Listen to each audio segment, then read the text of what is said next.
Disclaimer. This video's information is being provided for informational, educational, and general interest purposes only. The information in this video is not intended to shock, enrage, or otherwise provoke the viewer. The sole purpose of this video was to raise awareness of true crime-related events. Copyright disclaimer: under Section 107 of the Copyright Act 1976, allowance is made for fair use for purposes such as criticism, comment, news reporting, scholarship, and research. Fair use is a use permitted by copyright statute that might otherwise be infringing. Non-profit, educational, or personal use tips the balance in favor of fair use.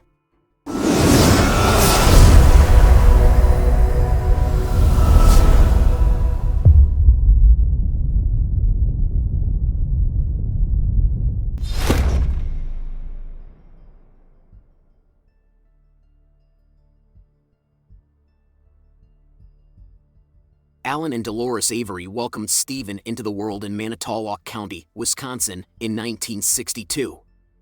On their 40-acre homestead outside of town, his family has run a salvage yard in rural Gibson, Wisconsin, since 1965. The three siblings of Avery are Chuck, Earl, and Barb. His mother claimed he attended an elementary school for slower kids in the nearby towns of Mishicot and Manitowoc, where he attended public schools. In 1985, one of his attorneys claimed that the student's IQ was 70 and that he barely functioned in school based on the information from his school records. Avery wed Lori Mathieson, a single mother, on July 24, 1982. Together, they have 4 kids: twins Steven and Will, Rachel, and Jenny.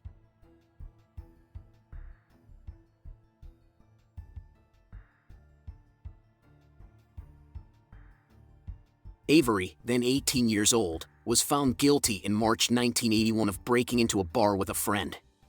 He was given a 2-year sentence that included 10 months in the Manitowoc County Jail before being released on probation and required to make restitution.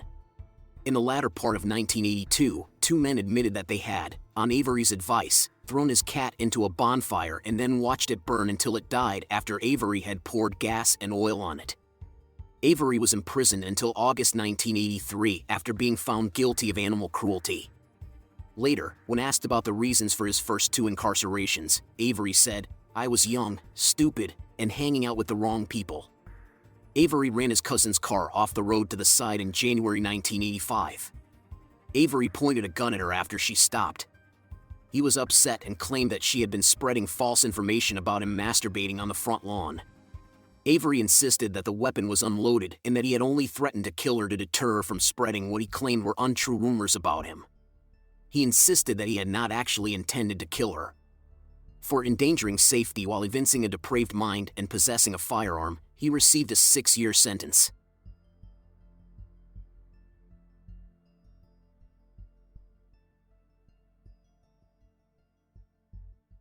A woman was viciously assaulted and sexually assaulted in July 1985 while jogging on a Lake Michigan beach. The victim chose Avery from a photo lineup and later from a live lineup, and Avery was then taken into custody. Avery was charged and ultimately found guilty of rape and attempted murder, and was then sentenced to 32 years in prison, despite the fact that he was 40 miles away in Green Bay shortly after the attack, an alibi that was supported by a time-stamped store receipt and 16 eyewitnesses. In 1987 and 1996, higher courts rejected appeals. An inmate had admitted committing an assault years ago in Manitowoc County and that someone else was in jail for it. A detective from Brown County Police reported to the Manitowoc County Jail in the early 1990s. The Manitowoc County Detective Bureau received the call from the jail officer who transferred it. Sheriff Thomas Kukurek reportedly told the deputies, "We already have the right guy. You shouldn't worry about it." Avery persisted in arguing that the Bjornson case didn't involve him. The Wisconsin Innocence Project used DNA testing, which was not available at the time of Avery's original trial, to prove that a different suspect, Gregory Allen, had actually committed the crime in 2002, after Avery had served 18 years, the first 6 concurrently on the prior endangerment and weapons convictions. Allen, who shared a striking physical resemblance with Avery, had assaulted a woman at the same beach where Bjornson was later attacked in 1985, and because of his history of assaulting women, he was being watched by police when Bjornson was assaulted. But neither in the photo lineups nor the live lineups that Bjornson was shown was Allen ever a suspect in the case. Release day for Avery was September 11, 2003. His wife had already left him at that point, and he was no longer in contact with his family. The wrongful conviction case involving Avery received a lot of media attention. A bipartisan task force was appointed by Representative Mark Gundrum, the Republican who chairs the Wisconsin Assembly Judiciary Committee, to make recommendations for changes to the state's criminal justice system that will lessen the likelihood of wrongful convictions in the future. Recommendations included updating the protocol for identifying eyewitnesses, creating new rules for questioning suspects and witnesses, and gathering and preserving tangible evidence. Eventually, the suggestions were turned into a piece of legislation known as the Avery Bill, which was passed and signed in October 2005. A month later, after Avery was charged in the Halbach case, the bill's name was changed to the Criminal Justice Reform Bill. Avery filed a civil lawsuit for $36 million in damages resulting from his erroneous conviction against Manitowoc County, its former sheriff Thomas Kukurek, and its former district attorney Dennis Vogel. After his murder was charged, the case was settled for $400,000 in February 2006.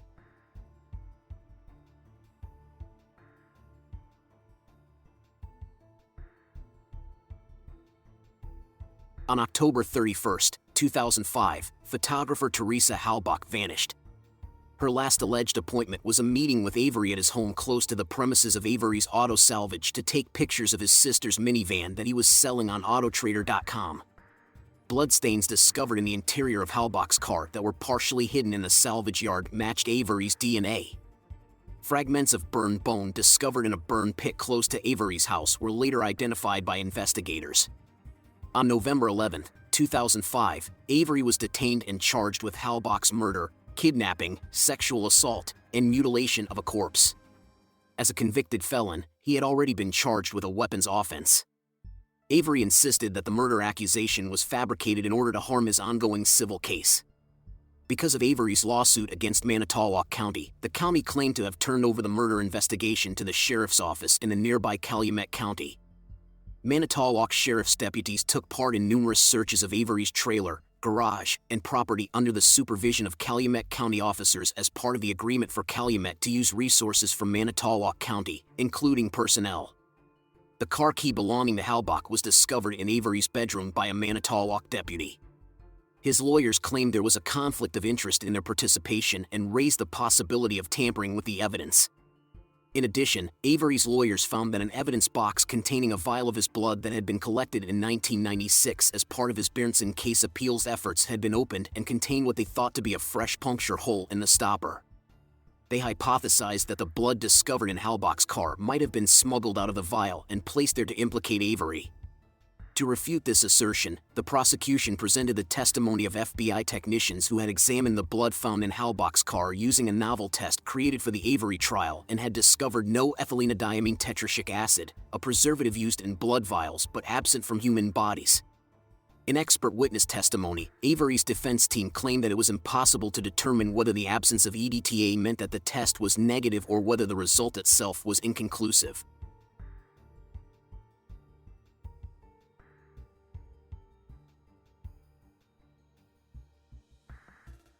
Avery was the only one of the 174 exonerees from the Innocence Project who was charged with a violent crime after being released as of May 2006.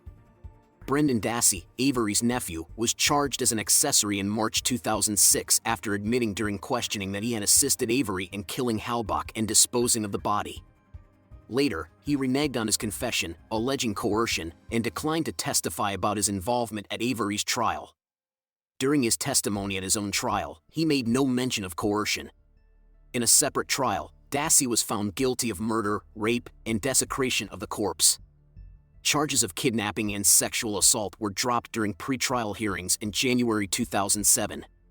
In March 2007, Calumet County Circuit Court Judge Patrick Willis presided over Avery's trial, which was prosecuted by Calumet District Attorney Ken Kratz.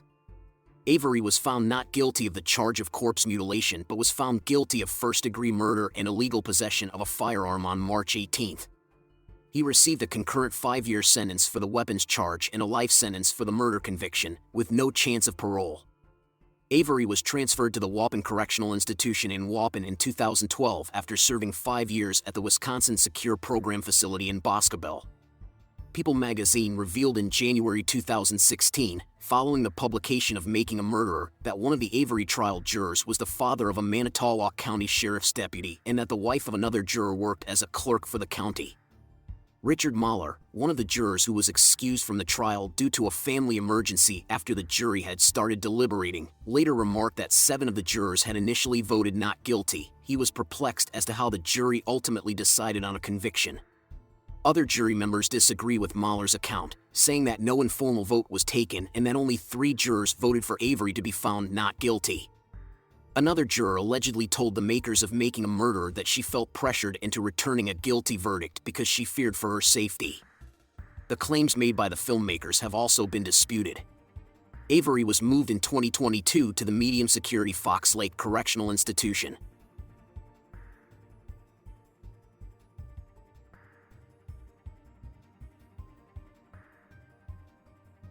Avery's request for a new trial was rejected by a state appeals court in August 2011, and the Wisconsin Supreme Court rejected a motion to review the decision in 2013. In collaboration with the Midwest Innocence Project, Chicago attorney Kathleen Zellner filed a new appeal in January 2016 alleging that Avery's due process rights had been violated and that authorities had gathered evidence from properties outside the purview of their search warrant. Dassey's attorneys requested his release or retrial in a writ of habeas corpus filed in federal district court in December 2015, citing constitutional rights violations brought on by insufficient legal representation and the forced confession. Dassey's conviction was overturned by federal magistrate Judge William E. Duffin in August 2016 after he decided that his confession was forced upon him. On November 14, Duffin granted a defense petition for Dassey's release, but on November 17, the U.S. Court of Appeals for the 7th Circuit reversed his decision and ordered Dassey to stay behind bars while the state appeals the habeas decision. His most recent request for parole was turned down in 2021. He is still making an effort to apply for parole today. The state now has the option of appealing Duffin's decision to the U.S. Supreme Court, dropping the charges, or retrying Dassey after the 7th Circuit upheld the magistrate's decision to reverse his conviction in June 2017. The state then requested an en banc hearing of the case from the appellate court. The appeals court overturned the magistrate's decision after granting the state's petition and concluding that Dassey's confession did not go against the law. The Supreme Court declined to hear Dassey's petition to have the case heard by them. Dassey is still incarcerated. A motion for post-conviction scientific testing was submitted by Zellner to the Manitowoc County Circuit Court on August 26, 2016. On November 23, 2016, Judge Angela Sutkiewicz stipulated and issued an order authorizing the continuation of the scientific testing. On June 7, 2017, Zellner submitted a 1,272-page post-conviction motion, citing ineffective assistance of counsel, Brady violations, expert affidavits that purportedly refuted how Halbach was killed, as well as alleged new information and Kratz's alleged ethical transgressions. According to Zellner, Avery's conviction was based on fabricated testimony and evidence, and she is asking for a new trial in the interests of justice. Avery's request for a new trial was summarily rejected on October 3, 2017, by the court without an evidentiary hearing. Zellner proposed a new theory to support Avery's upcoming case in light of the bone fragments discovered in the county gravel pit. This theory is supported by fresh evidence. She filed a motion in 2018 to have the Wisconsin Department of Justice conduct DNA testing on suspected human bones that were being held there. The bones came from 3 different burn piles inside the quarry owned by Manitowoc County, and a pelvic bone fragment was one of them. If Zellner had won the appeal, she would be able to test the bones for Teresa Halbach's DNA using new technology used to identify victims of the California wildfires. However, Zellner quickly learned that the state had given Halbach's family the bones after the motion was submitted. In a subsequent motion, Zellner claimed that the return of the bones to the Halbach family had violated Arizona v. Youngblood, making it impossible to test this potentially significant exculpatory evidence. A never-before-disclosed ledger sheet demonstrating that Avery's defense team was not informed of the existence of the bones before they were given back to the Halbach family supported Zellner's second motion. Before Avery's new court date was scheduled, Zellner had 14 days to submit any supplemental post-conviction motions. The the Court of Appeals for the State of Wisconsin upheld the Circuit Court's decision to reject Steven Avery's extensive brief, which was submitted by Zellner on July 28, 2021, pointing out numerous inaccuracies in that brief. For the murder of Halbach, Zellner submitted a 149-page motion and third motion on August 16, 2022. According to Zellner's motion, there are new witnesses who could provide new and undisputed evidence that directly links Bobby Dassey to the murder of Teresa Halbach. In addition, Zellner claims that the prosecution violated Avery's constitutional rights by withholding defense-related evidence from him during the trial.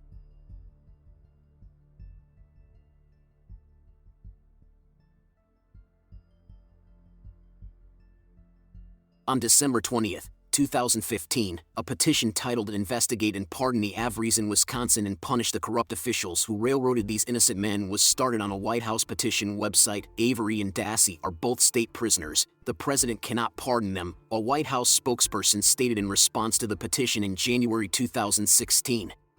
In this situation, the appropriate state authorities would have to grant a pardon. Scott Walker, the governor of Wisconsin, would not pardon Avery, according to a spokesman for Walker. A second petition, titled "Initiate a Federal Investigation of the Sheriff's Offices of Manitowoc County and Calumet County, Wisconsin," was submitted to the White House website on January 7, 2016.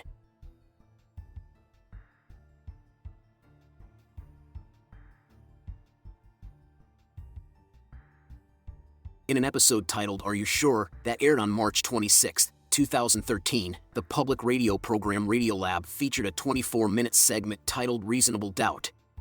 It examined Avery's life from Penny Bearnson's viewpoint because she was the one who he was wrongfully accused of assaulting sexually in 1985.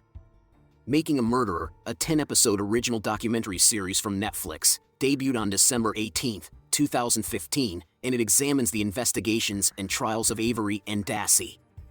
This documentary examines allegations of prosecutorial and police misconduct, evidence tampering, and witness coercion.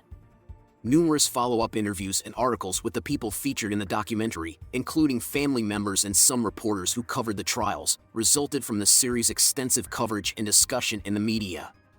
On October 19, 2018, a second season of the documentary was made available on Netflix.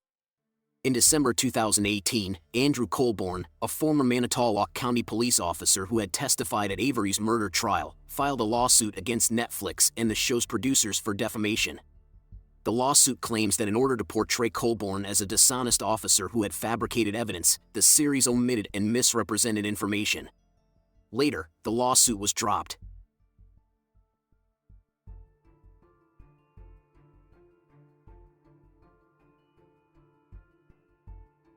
Jody Stakowski, Steven Avery's former fiancée, claimed that her support for Avery in the documentary was all an act in an interview with Nancy Grace that aired on HLN in 2016.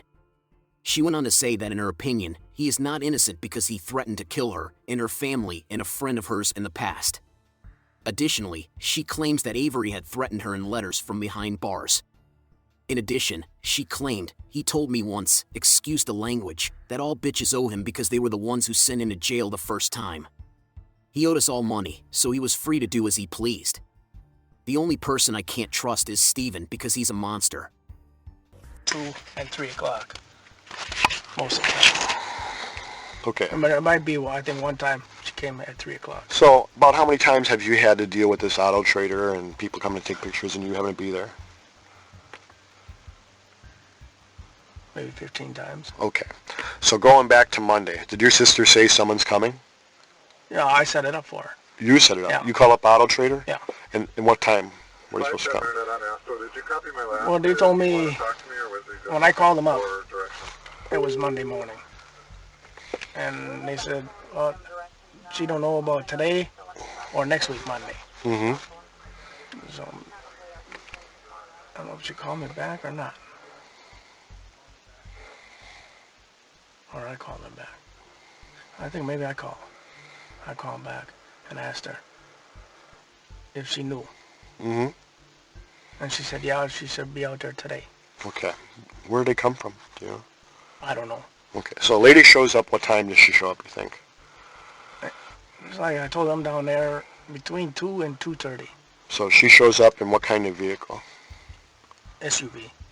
It's always the same one. What color? Green. Was it a... Do you know what make and model or anything, or... At the time, no, I didn't know. I didn't know if it was a Toyota. I wasn't paying attention. Okay, so a green SUV, she shows up, she comes to where? By the van. And where's the van at? Right in here. Okay, so the van is here, and this is what she's interested in, right? Yeah. And that's Auto Trader? Yeah. So you meet her there, right? Yeah, well, she took a picture, and she writes down, all the serial numbers. Okay, and you're there watching her do these things? Well, I was in the house when I come out. Okay, you came out when she's doing this. Because then she gets the money. Okay. Yeah. What kind of money does she get? She gets $40. And that's for the Then putting it in. putting it in the ad. Yeah. So you say anything to her? You have any conversation, or she give you a receipt, or? No, just hi. Well, most of the time I get a receipt, but I need that for. Okay. I never had no problems with them. So out of 15 she give me a book. Pardon? She give me the Auto Trader book? Yeah, she always gives me that. So out of the 15 times that you may have been involved with the pictures being taken and so forth, this time you did not get a receipt? Well, I think the last 2 times, No receipt. no. Okay. So she takes her pictures, you give her $40? Yeah. 220s, or? I think it was 120. A 10. I think 2 5s. What's this girl's name? Teresa or something. Okay. Did you know that beforehand, or only on now? Yeah, I knew. And once I heard it, I always, Okay. I always know it. So what kind of conversation did you have about anything? But hi. That's about it. Gave her the $40. She gave you an Auto Trader magazine. Yeah. Okay, and then she was She there. she went to the car and got me that. Okay, and how long was she there, maybe? No more than 5 minutes. Okay. So, That's almost all the time. Within 5 minutes. does she have any phone calls or anything? Does she have a cell phone or anything like that, or No. did she seem distressed about anything?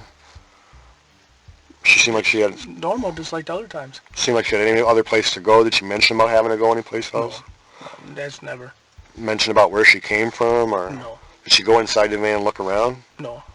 Okay. No, she just takes pictures and that's it. Did she go to the bathroom or anything, or did she seem like she was out of sorts or anything to you? No, the same thing since the first time she came out. Okay. Previous to that Halloween, when was the last time you saw her?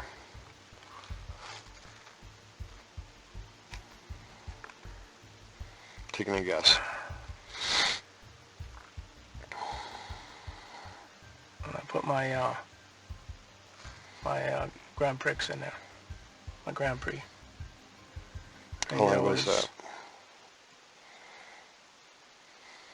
Week, 2, 3 weeks. Okay. One of them. So now this is between 2 and 2:30, right? Yeah. She's there for most 15 minutes. No, 5 minutes. 5 minutes. And then she's gone. She pulls out of your driveway, right? Yeah. Which way does she go? And then she goes to LRB. She goes back down this way and this way, and then this way. This is all field. That's all cut down. So you can see. You can see the highway. Okay. So she leaves here and goes this way, right? Yeah. Teresa? Yeah. Okay. And she wasn't with anybody at all? No, there was nobody in the truck. Okay. You didn't see her come in? Which way she came in? No. All right. No. Well, she mostly goes that way. Goes Okay. to LRB. So at some point, law enforcement talks to you, right? Fill me in on that part of it. What happens? Thursday night, Wednesday night, they stop out by the house. Mm-hmm. And then they asked me, well, I went outside, I didn't see the car come in. Mm-hmm. I went out there, and there was a cop right up at the door. And they said, well, was Teresa here for Auto Trader? And I told them, yeah. Monday? Yeah. Okay. And I don't know, he said she was missing, or they were looking or something. Or what time she was here. What time she was there. I think I told him between 2 and 2:30. because it was a little while after that, my mom came down with my mail. Mm-hmm. And your mail comes at a specific time? Well, when she goes up and gets it, when she got time to get it, Mm-hmm. and if I got mail, then she brings it down. And what time's your mail usually come? Between 12 and 2. Do you wear a watch? No. No? Cell phone. Okay. So the cops are talking to you and they ask you about the same things I'm asking you about today. What else? That was only for a couple minutes. Okay, and that was it. And they leave. Yeah. What about subsequent conversations with other law enforcement afterwards? No, well, then after that, the next day, Friday.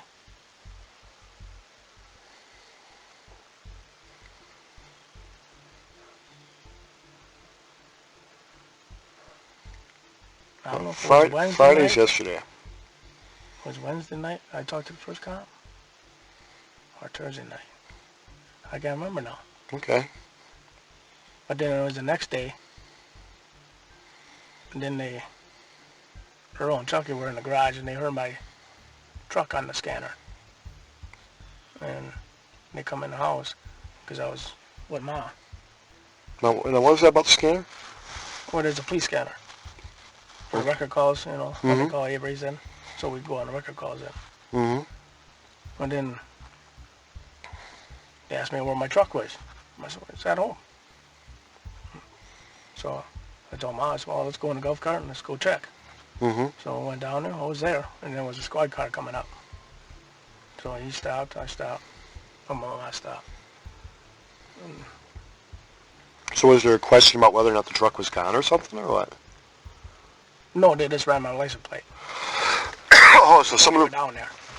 ran a license plate and you guys heard it on the scanner. Yeah. So you guys went out and there was a squad car there and stuff? Okay, I got you. Go ahead.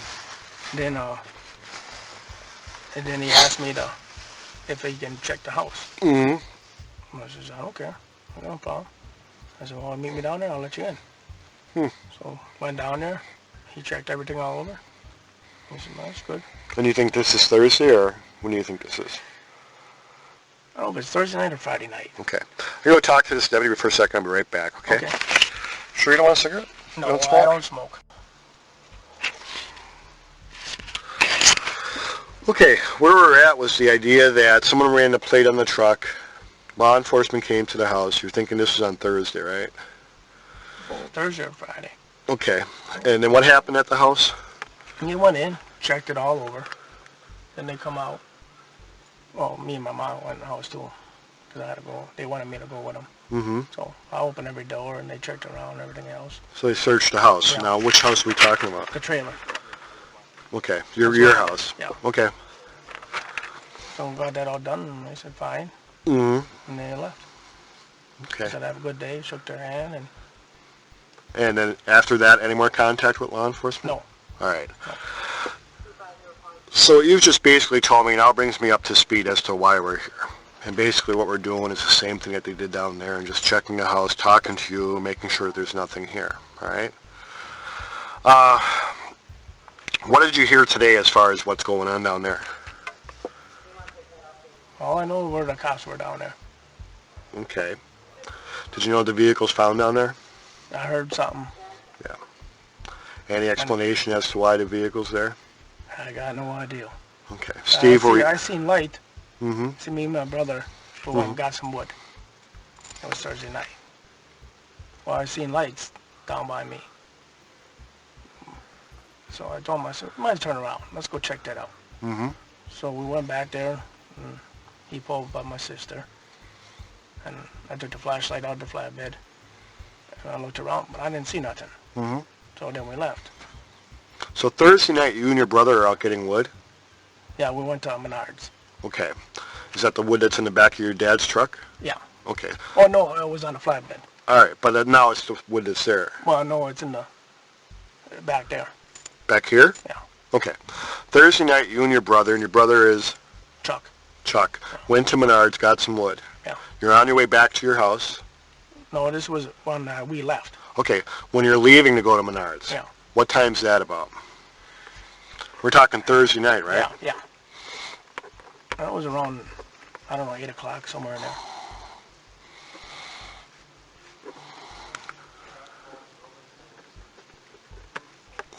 because we went up the road just a little ways and Which vehicle?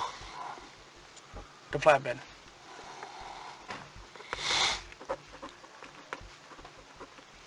And then you guys saw lights at that time? Yeah, Where'd you see lights at? back by me. So we turned around.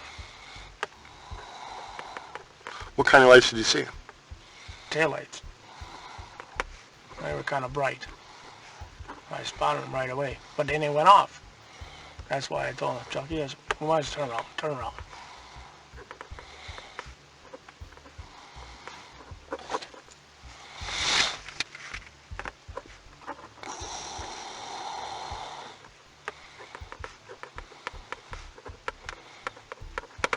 Where were you at on the road here when you saw the taillights?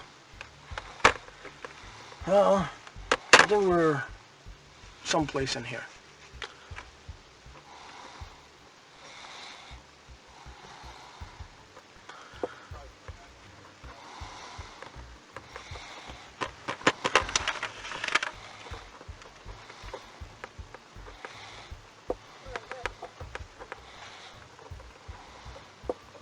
Because I think we got out 147.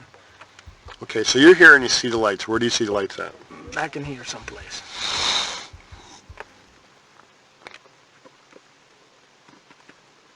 It seemed like it was right behind me. No, you got a gravel pit here, but it was the edge here, and I don't know. Strange. So you tell Chuck, turn around, let's go back. You go Yeah. back, what happens? Well, then we pulled up. I got the flashlight, and I walked around the trailer, shined it. There was nothing there. Then I walked up a little past the trees there, and I looked. I didn't see nothing. So then I came back.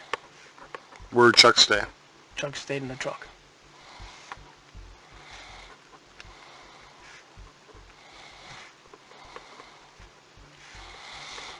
Then what'd you guys do? Then we left again. Went to Menards. Anything else happen after that? I went to Menards, got that all done. Then I stopped by the county jail. For what? I dropped off $50 Okay, your girlfriend's? for my fiance. Okay, And then we went home okay. from there. And uneventful from there on. Yeah, that was good. Any explanation as far as what you could figure out as to why you saw taillights, maybe? I don't know. Do you usually have any problems down there at all? Well, once in a while, there's somebody in the back trying to sneak in the junkyard. To skip parts and stuff? You know. Now, Well, one person, like 4 people, got caught just maybe a month, 2 months ago for trespassing. now is your mom, your dad home and stuff? Did you talk to them about it? No, Did you talk to your sister about it? no. You Just didn't- me and Chucky. Just you and Chuck. Yeah. So you paid it no other attention than what you paid it that night by telling Chuck turn around. You went back to your place, got the flashlight out of the flatbed, went over by your trailer, checked around, went over by the tree line. Yeah. How close is the tree line to your trailer?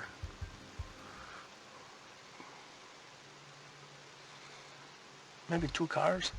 So not a far No, distance. no, they ain't far at all. 'Cause Okay. I got a swimming pool there, then you barely can just drive through there. But you do have problems once in a while with people coming in there to try to get parts and stuff Yeah. like that. Because once in a while, I take the truck back there, just like they're redone, Do you guys have any dogs and stuff like that? I got or a dog. Does it bark a lot? Well, that one in there barks. No, yeah, I got a German Shepherd. He barks all the time. Okay.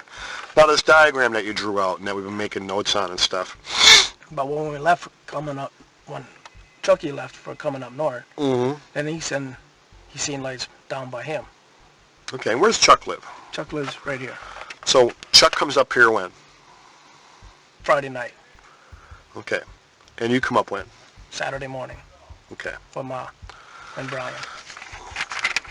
But then he called me up and he said he seen lights. So then I hopped in my truck with Bobby, my sister's boy, and we went down there by Chucky and just by the edge there. I didn't see nothing, so I came back up. And this is on Friday night? This is Friday night. So Chuck's on his way up here? Yeah. And he calls you up? Yeah.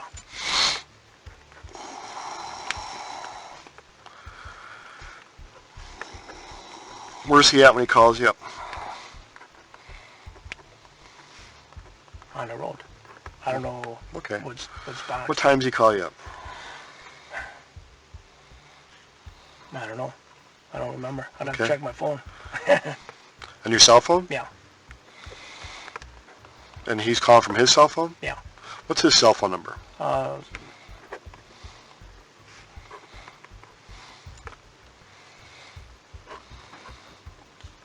739 or 242-1470. Okay. He calls you up from his cell phone to your cell phone and says what? He told me to go. He seen some lights. He wanted me to check them out. I thought he was bullshitting. Like, you know, when I said it, he thought I was bullshitting. Mm-hmm. No, he was serious. There was light. I seen light. Did he say what kind of lights? I think he said headlights. Okay. Then I told him, well, I'll go check it out then. Did you say where? Yeah, back by him. Where he lives there. Mm-hmm. So that's when I went down there with Bobby. We looked, we didn't see none, and we left. And Bobby, is he the guy that's here? No, he's somewhere else. Bobby who? Dassey. Spell it. D. I don't remember. Dassey? Dassey. Is he related to you? He's my sister's kid.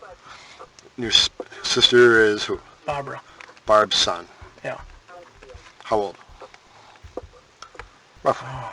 Teens? Yeah, he's 18, 19. Okay. Somewhere in there. Where are you at when Chuck calls you? Let's see, where was I? Oh, I was talking to Bobby outside. He had his four-wheeler. Okay. He was screwing around with his four-wheeler, I think, or something. Over by your Or the sister's? garage, yeah. Okay. Where do you get the flashlights and stuff from them? When you and Bobby go check, Well, there was no flashlights. you just walk back there. No, I took my truck. Okay. Because that's up the road where I live there. Now I gotta go there. Took truck to them. Yeah, I took my truck. Which truck is that? That's my 2002 Ford.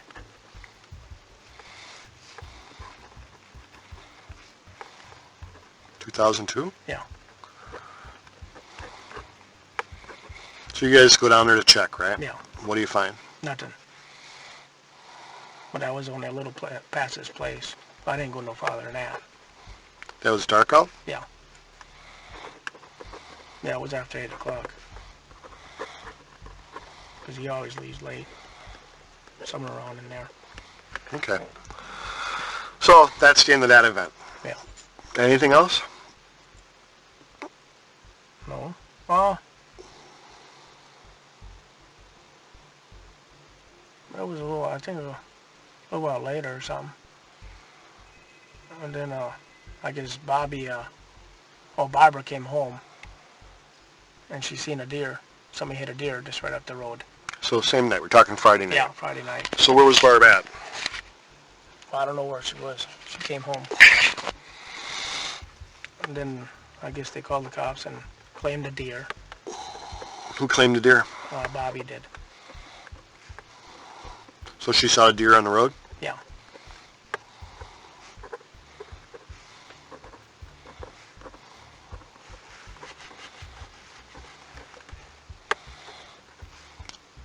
We don't know who hit the deer, right? No, I don't.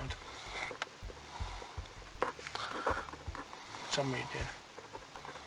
Wasn't long. Who claimed the deer? Bobby did. What did she do with the deer? They cleaned it out Where at? in the garage. Okay. Then they scun it.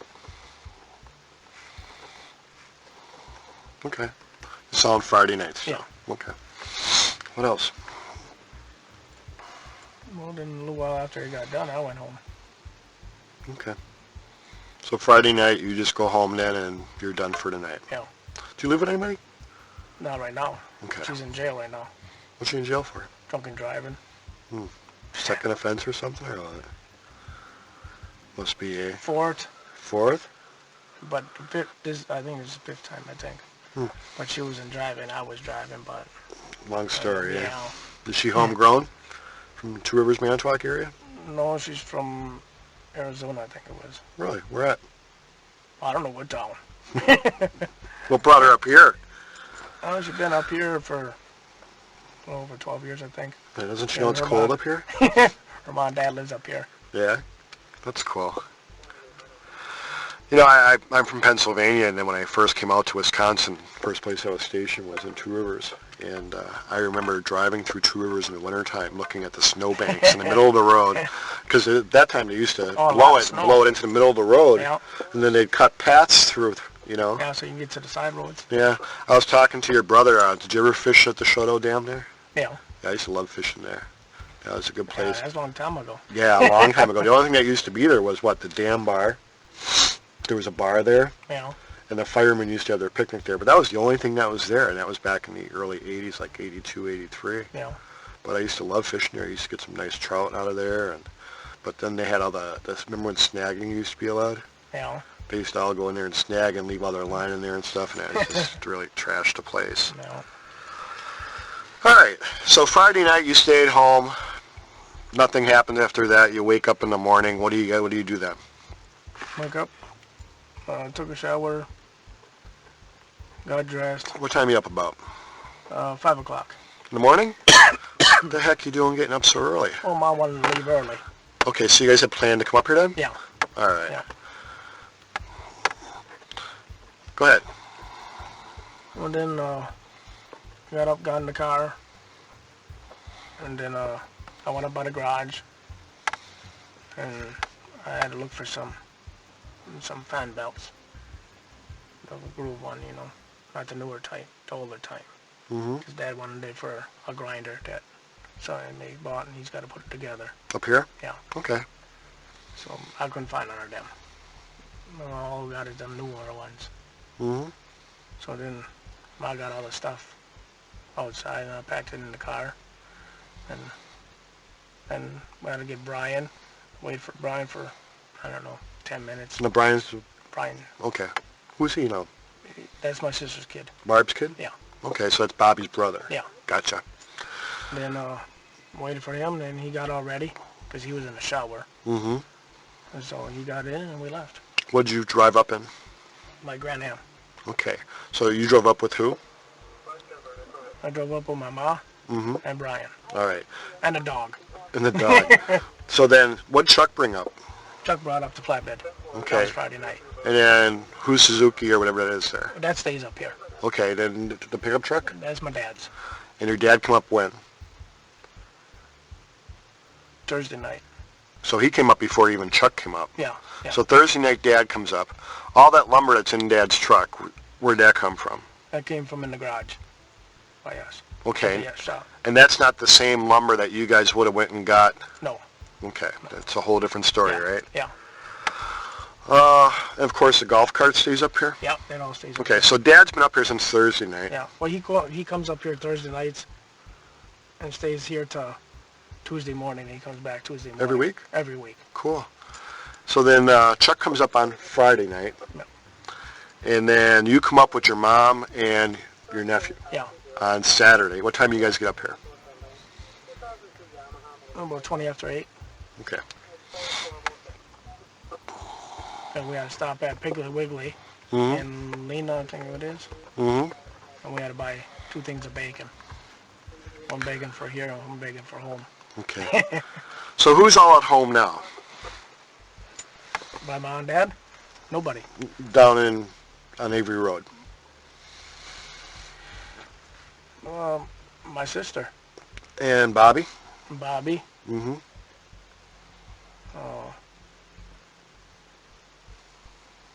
Blaine, her other son, has been gone with a friend or something. Okay. I think that's it. All right. And Earl lives a couple miles away. Now, how come you look so much like your dad and your brother doesn't? He used to drink a lot of Pepsi and Coke and that.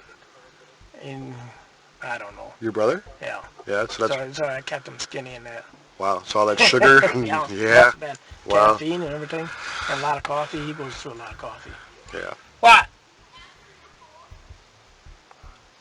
Tell him to call me back later. I don't know. Not long. Not long. Say 15 minutes. Oh, that's my lawyer. Huh? My lawyer. Oh, your mom seems like she's nice, eh? Yeah. She is, eh? Cool. When she hears all of this stuff, it breaks her up. Yeah. Steve, I mean... I went through a lot, and then I got to go through all of this again. Steve, you know what? Seriously now. The idea of coincidence. One thing that I don't believe in is coincidence, okay? And there's a lot of different rationales as to why people do what they do. Oh, yeah. But I just want to say this. You know, they find that vehicle down there, and why? I can't figure that out. How can we explain that away? I can't. I mean, is there just this big conspiracy against Steve Avery for a vehicle in his yard? What's going on, Steve? I don't know. I was surprised all of this came back to me. Okay. Man.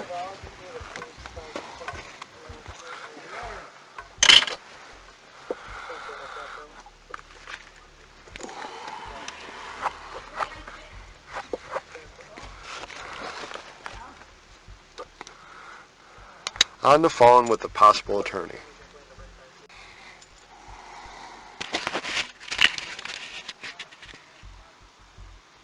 Okay, Steve's still on the phone. His mom called him, told him to answer the phone. They want to talk to him right now.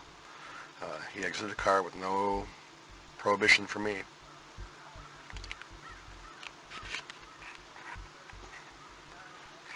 Time is 2:55 p.m. Still on the phone.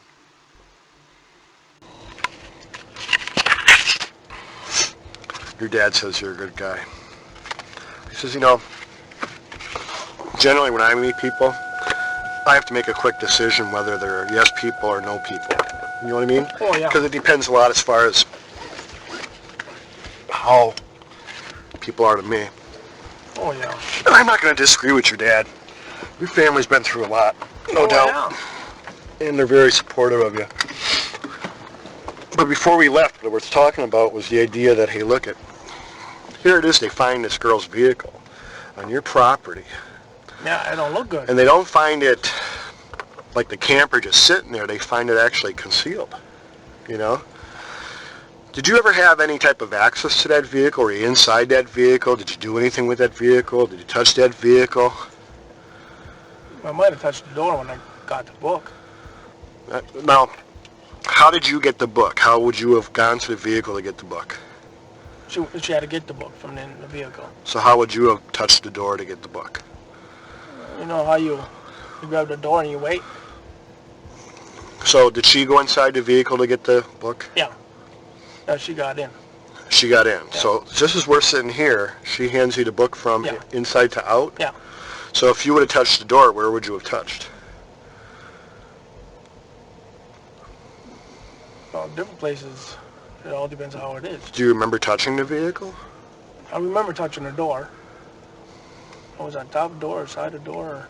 Okay, but it's not like you were inside the vehicle or anything else like that. No. Now you said you were inside your home when she pulled up. Yeah.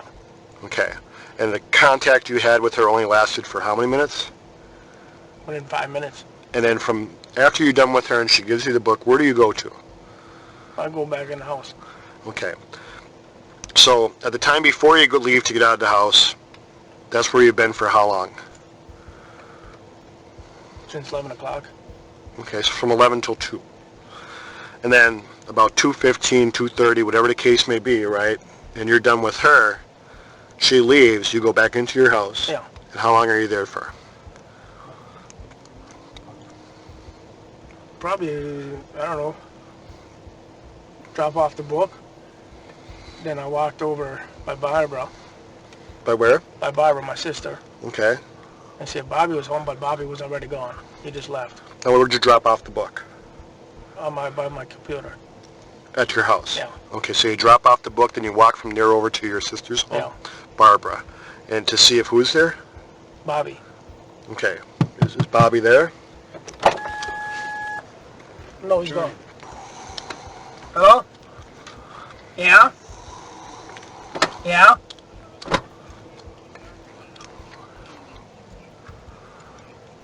Oh.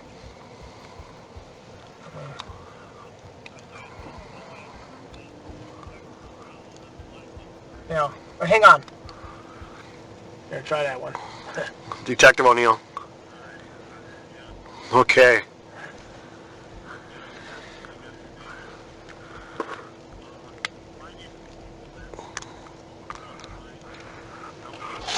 Okay. Okay.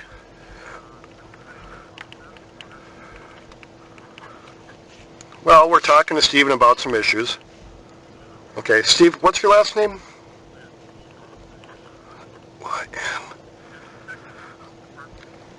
Marinette County Sheriff's Department. Yeah. But Steven's well aware that he's not under arrest. He's free to leave at any time. He doesn't have to talk to us. So that's not an issue with us right now. I mean, we have no plans or to arrest him or any way.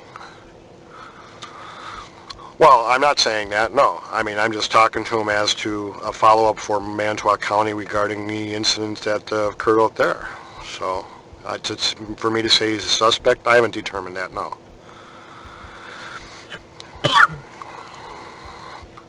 Not at all.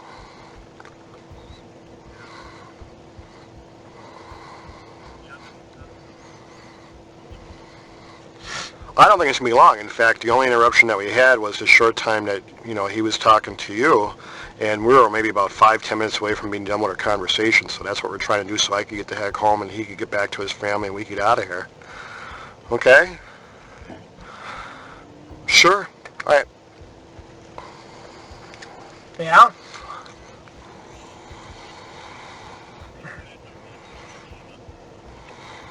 Yeah.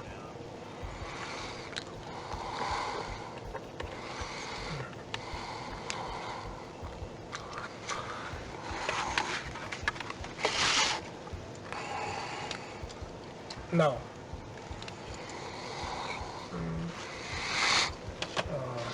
I don't know, I could. Yeah?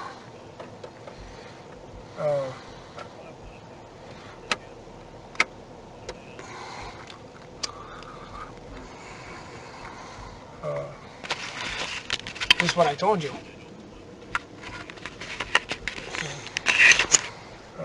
Hang on for a minute. You can give me a minute? Sure, you bet.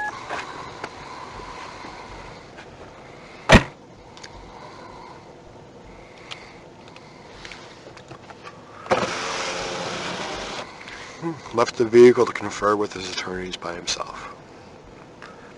Attorneys asked me if he was a suspect. I said, I cannot say that. I can't say that he's a suspect. My only interest was to talk to him about the events as to why Manitowoc's over at his place.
Well, I guess they don't want me to talk no more. They don't? No, but here's his number case. When you want to talk to me, you can contact them and they want to be there too. Okay. So, let me ask you this, Steve. Although they're telling you that they don't want you to talk no more, is that your wishes? And I'm going to ask you. I got to listen to the lawyer. Well, you're your own person. Oh, yeah. And we're not talking about you committing any crime here. What we're talking about is a missing person, right? Oh, yeah. So in the interest of a missing person, last being seen by you, that we're aware of, and trying to figure out where this person may be. Am I understanding you correctly in the idea that you could help in this investigation to find this missing person that you're refusing to cooperate because your attorney's telling you not to talk to us? Oh, no. No. Okay. So, I mean, you're I wanna a help. 40-some-year-old man. Yep. You're an intelligent guy. If you have nothing to fear, do you want to finish this conversation? As long as it's easy, whatever I know. No. I said, well, yeah. That's up to you. So we can. It's up to you. Yeah. Now, your attorney's maybe giving you this advice, and I'm just saying, hey, look it. Here it is, person to person. You understand what we're talking about, a missing person, and it's purely up to you. They can't invoke it on your behalf, but you can, on your behalf, say, hey, look it. No, this is my own decision, and this is what I'm going to do. Okay? Oh, yeah, I like that. I haven't threatened you. No. I haven't promised you anything. I told you that you're free to leave. You don't have to talk to me. And I'm going to ask you, Steve, do you still want to talk to me about this so we can finish? We can talk a little longer, Okay. I want to help. I understand that. That's what I want to do. And that's where I'd want to be, too. We're talking about a serious issue here, and I'm sure there's people that... and then I don't like people being missing, and the family's got to go through it, like I did. And it's rough on them. Sure. How do we explain this vehicle being on your family's property after you've seen it go out the driveway hanging left? I don't know.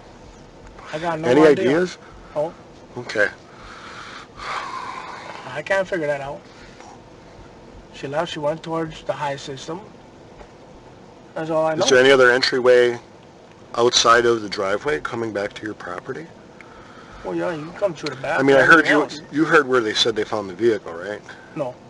Was it over by a pond or something like that? Is there a pond? Yeah, that's in another corner. Okay.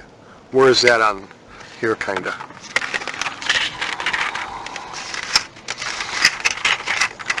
What inventory diagram? Where's the pond at? That's back here. Okay, so if we were to go beyond all the buildings and stuff, it's back there. Yeah. That's behind Chucky. And we talked about the idea that she gets in the vehicle and she hands you through the window, the Auto Trader magazine? No, the door's open. So the door's still open? Door's open. Okay, so you may have held the door while she handed you that. Yeah. But you're not certain, if you did or not, right? No, I don't know. As far as inside the vehicle, no way, you weren't in the vehicle. No, I wasn't in the vehicle. You told me that you gave her $40, right? Yeah. Was that your money or Barb's money or an envelope or what was that? That was my money. Because my sister, she told me if I can borrow it to her. Okay, and that's from the conversation you had with her that same day? Barbara? Yeah. That Monday? No, that was a couple of days, I think. Okay, so she asked you if you'd pay her? Yeah, for now. And you told me that you called up the Auto Trader place to see if they'd come out that Monday, right? Yeah. And you called on that Monday? Yeah. They said they weren't certain if they could get someone out there that day, maybe next Monday? Yeah. And then did you call them again or did they call you? I think I called them. Okay, and they told you then that they would have somebody come out? Yeah, that she was going to come out. That Monday, as far as doing work in the shop or the garage or any part of the business, did you do anything other than stay at your house that day? Well, I worked up there in the morning. I helped them out. From what time to what time, you think? 8 o'clock till 11 o'clock. Okay, and then from 11 o'clock you went back to your I was house home. up until a point of 2 o'clock when the her vehicle pulled up, right? 15 minutes at the most you were with her? Or was it 5? 5 minutes. 5 minutes. You're over by the van with her. She's copying down information. She takes her picture. You give her the $40. She doesn't give you a receipt? The last 2 times, I didn't get none. Okay. And that was because you didn't want one? I didn't need it. Okay. But usually you would? No. Yeah, there were times before that I already did. Did you ask her for one of those booklets? No, she just gives them up. So that's like every time that she comes by, she'll give you a brand new book? Because it's a newer one I ain't got to buy. Okay. And we talked about the idea of that vehicle being at your place. You don't believe in coincidence, do you? What do you think? I can't believe it was there. It's hard. I know shit does happen. But I don't know. It's honest God truth. I don't know. That puzzles me myself. Mm-hmm. Anybody else in your family that may have had anything to do with this that you're aware of? No. You have no ideas, no suspicions, no nothing like that? No. No, we all get along good and everything is fine. Mm-hmm. You know, we've been getting along great since I've been out. And I mean, you're free and clear out. You're not on probation or nothing, are you? No. Well, you know, before this deal that you went in for, I mean, anything else happened in your life before, or no? I mean, growing up, I mean, you involved in anything bad or no? No, not real bad, no. I ran my cousin off the road, and I think I got 2 burglaries on my record. For what, cabins or Yeah. businesses? Yeah, Or? cabins. Mm-hmm. A tavern and that. Yeah, he's just going to talk to your mom. I think we're almost done. Pardon? Don't tell me to get in that black truck. Why? Because I can't. She got bad knees. Yeah, he'll I help her. have to use a step stool to get into here. So putting our best thinking cap on.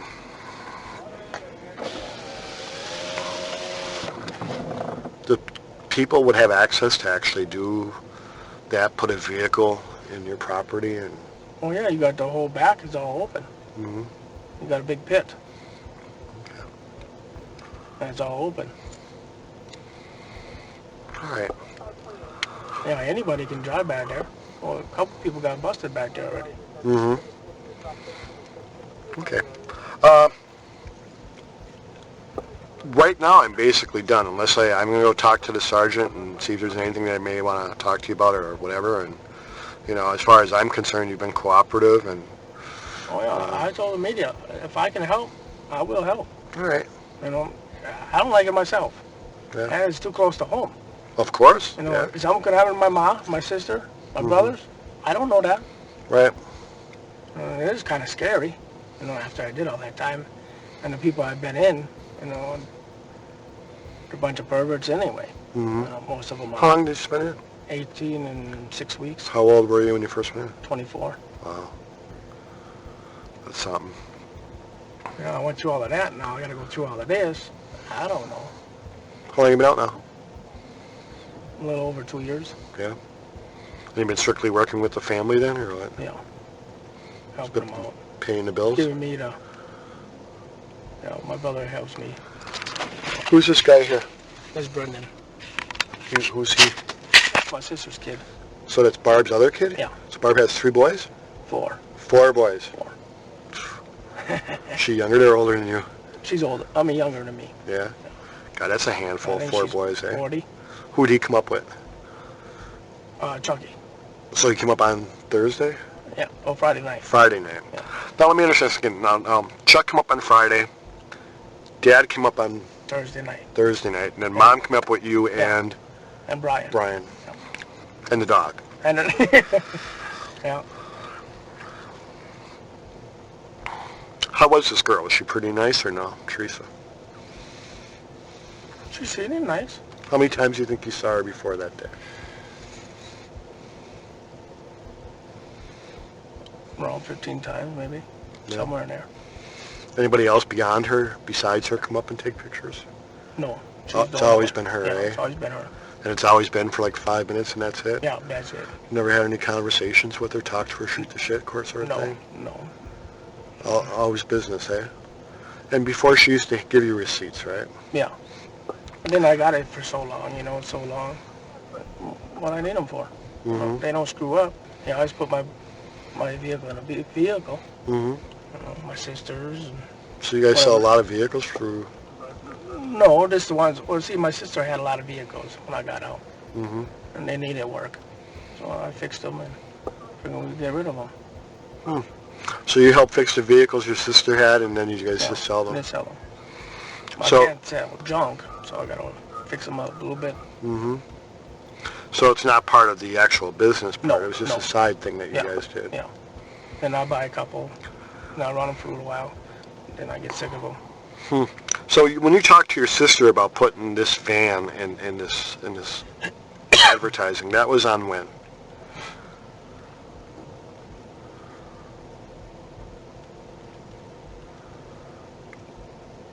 Probably a couple of days.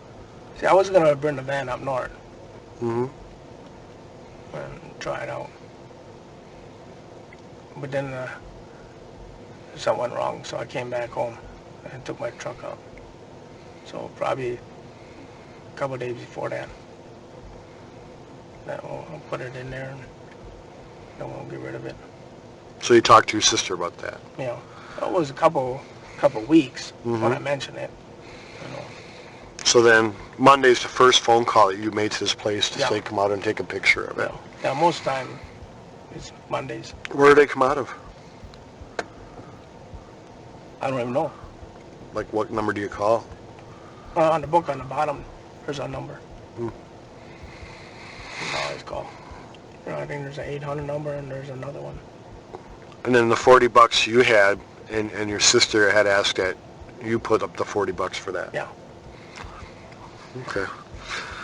This girl asked to use the bathroom or anything like that? No, Does she smoke at all? Or I don't know. do you remember what she was wearing? I don't know. What'd she look like? Skinny.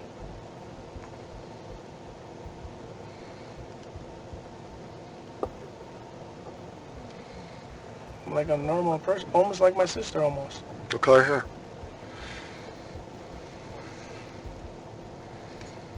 It's darker, I think. Short, Darker. long, straight?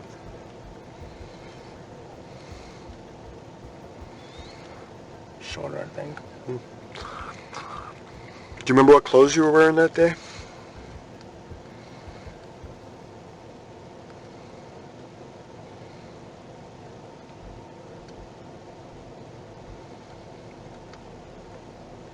I don't even know. You have some clothes in the trunk of your car. You know? Are No, those? it wasn't none of them. No? No. I think they're probably at home. Or in the dryer. Okay. They're probably at home. Did she ask to use anything at all? No. And the time of day was what? 2 o'clock? So it's still daylight out? Yeah, it was. What was Monday like? Monday was alright day, wasn't it? It was a nice day. Yeah. Yeah, it wasn't bad. Since Monday, were you back in that area that we talked about where a pond is, where this vehicle is possibly located? Well, I haven't been back there since I think Friday night with Earl. Pardon? Friday night with Earl. But that was before the pond. Way before. Right below the hill. This past Friday? Yeah. Friday night? What were you doing back there? Well, he was sighting his gun in for hunting. Okay, so Friday night you and Earl are back there sighting a gun Yeah. for hunting? Well, What kind of Thursday gun? night, Friday night. Friday night's only yesterday. Yeah, yesterday it was. Yesterday afternoon. So you and Earl go back there and sighting his gun? Yeah. What time do you think that was? Is that a place where you normally go shooting back there? Yeah. Yeah, a lot of people, you know, a lot of Earl's friends and his wife's relation and that. Where's Earl at today? Well, he's at home. He had to run the business in the Okay. morning. The towing business. Yeah. Besides this truck, you guys got more trucks? Yeah. Got a record and another flatbed. Wow. How about besides the incident of being back there with Earl, target practicing on Friday night yesterday, right? I haven't been in the yard since probably a whole week. Okay. So before she's missing, you weren't even back there? No. Mostly is Chucky's out there taking off the parts. I'm in the garage. Okay. So since Monday, if you did do any work, it would have been in the garage only? Yeah. Not out in the yard? No. Who would have worked out in the yard since that Monday? Chucky. Chucky's the only one that would and have... Earl. What were they doing out there in the yard? Getting parts off for customers. You remember what kind of parts? Were they internal parts or external parts? Or I don't know. Window. Tail light and all of that. Okay. But you weren't down in the yard at all? No, no. Okay. Don't have to fit that all. All right. Well, why don't we do this? Why don't we just hang loose, take a break? I'll see how far he's done, and like I said, I'll talk to him. If he feels that there's anything more that I need to talk to you about, I'll talk to you, okay? Okay. Appreciate it. That's So, it's been going good for the past 2 years? Yeah, a lot better. Yeah, I bet Except you for all of this. It just- How was it, at least, when you got out? It must have been quite a shock. 18 years. Where'd you spend time at? Green Bay for 9 years and Fox Lake. then Tennessee, then back to Fox Lake. You went down to Tennessee? I heard that was terrible Yeah, down it's there. terrible down there. Wow. You know? Did you ever meet anybody from Marin County or no? Do you remember? Yeah, there was all kinds of people. Yeah. Anybody of no notoriety that you met? No, they're mostly all over. Yeah. But you were 24 when you went in? Yeah. And how old when you came out? 38? 40. Yeah. I don't know, somewhere in there. Did you graduate high school? No. Where'd you go to school at? Mishcot and then Riverview and Manitowoc. Yeah. What do you think about Mishcot? That place really grew up, eh? Yeah, there's a lot of new things. Mm-hmm. A lot of new things. Yeah, there are a lot of streets, a lot of roads. Yeah, place has changed a lot, no doubt. All your vehicles changed. Almost everything is different. Okay, let's take a break, eh, bud? Sure. All right.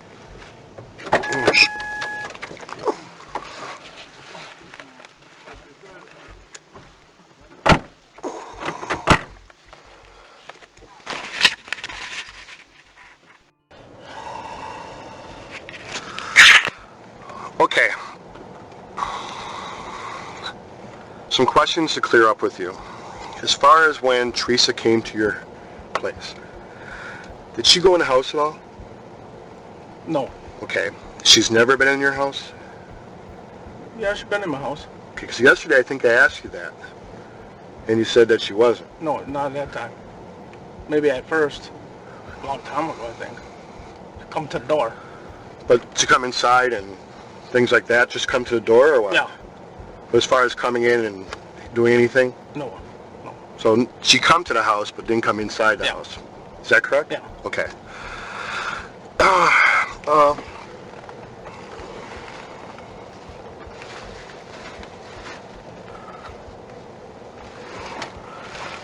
From Monday up until today, or actually Monday up until Saturday when you come up here, did you come up here at all again?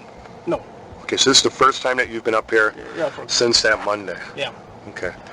Now, Kim has some other questions that he wants to ask you, and him and I have been talking, and he's got probably more questions than I do because he's trying to fill in some stuff as well, so he's going to ask you some things. Steve, after she left, what did you do? What would you, if you can remember in the afternoon?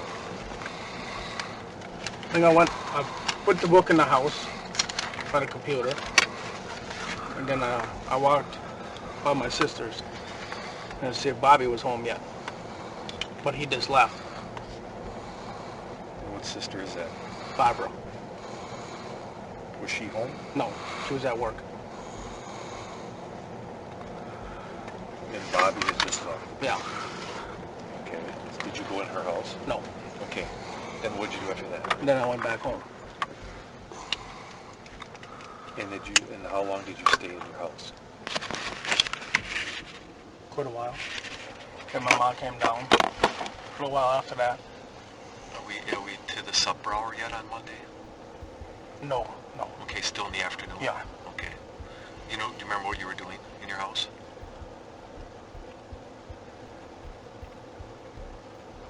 Probably listened to the stereo. Okay. And then your mom came over? Yeah, with my mail. Do you remember what time that was? It was probably just a little while after she left. She came down.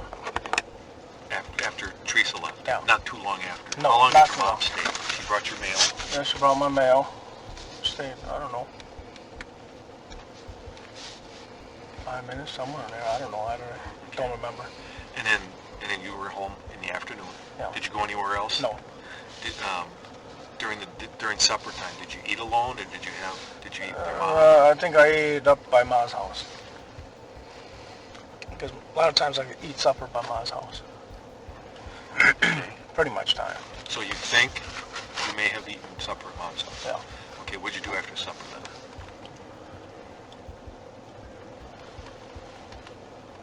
I mostly was home all night. And you went back home? Yeah. Do you recall going anywhere? No, because Jody calls me all the time. Okay. And that's your girlfriend? That's my fiance. Does she have a certain time where she can call out? No, she can call out. 507, man, at 1023 on County G. And do you remember getting a phone call from her on Monday night? Yeah, I think I got 2 of them. Okay. Do you remember those times, approximately? I don't remember. Was it on your cell phone? No, it was on the house phone. Okay. And what's that line? What's that line? What's the phone number? Oh, 755. 755? Yeah, 4860. And that's right to your house? Yeah. So you think you may have called her, but as far as going into town or anything like that, you didn't on Monday night? No, I didn't go nowhere. You're either home or over at your mom's for Yeah. a while, like for supper. Do you remember who else ate over at your mom's house? Was it just you and her?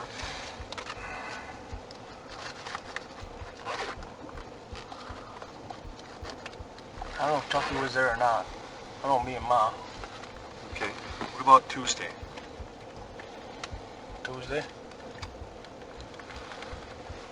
Tuesday, I went up to work at 8 o'clock.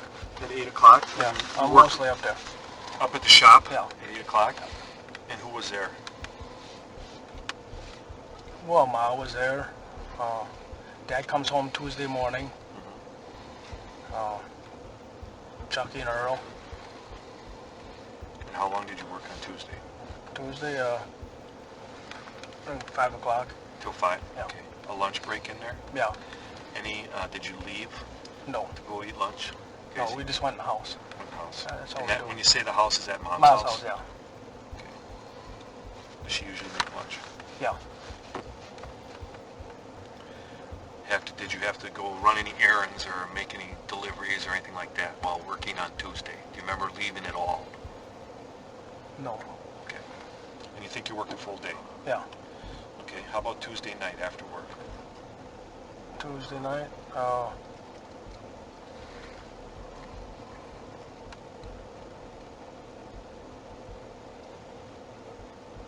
I ate supper by Ma, I think. Is that common, Steve? How many nights a week would you estimate that you eat at Mom's? Quite a few. More than 4? Well, sometimes it's all week. Mom's a good cook? Oh, yeah. Every night? Yeah, well, who ain't? Who's my My age? wife. So you think you had supper at Mom's on Tuesday? Yeah, I think I had hamburgers. Anything special happened Tuesday night? Went to Manitowoc. Oh, you did? No. Okay. And what'd you do in Manitowoc? All right, that's when I visit her. On Tuesdays? Yeah. At the jail? Yeah, at 7 o'clock. Okay. How long does that visit last? I'm mostly there, I don't know, hour, a little over hour. Anybody go with you? No, I'm only on visiting list. You're the only one in your family that's on the Yeah. visitor list? Okay. And the car you drove? My Pontiac. This Grand, the one. My here, Grand the Am, yeah. Okay. Yeah. Did you go and make any other stops in Manitowoc?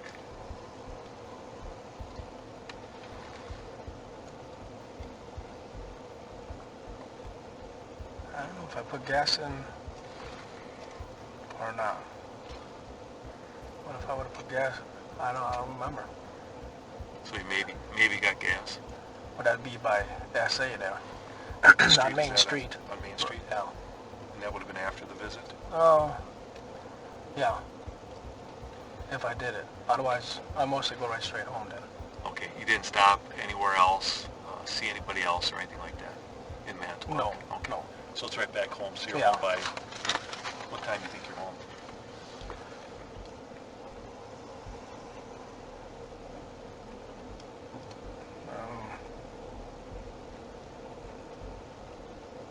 Maybe before 9 o'clock or something. Okay. And then you stayed home the entire night?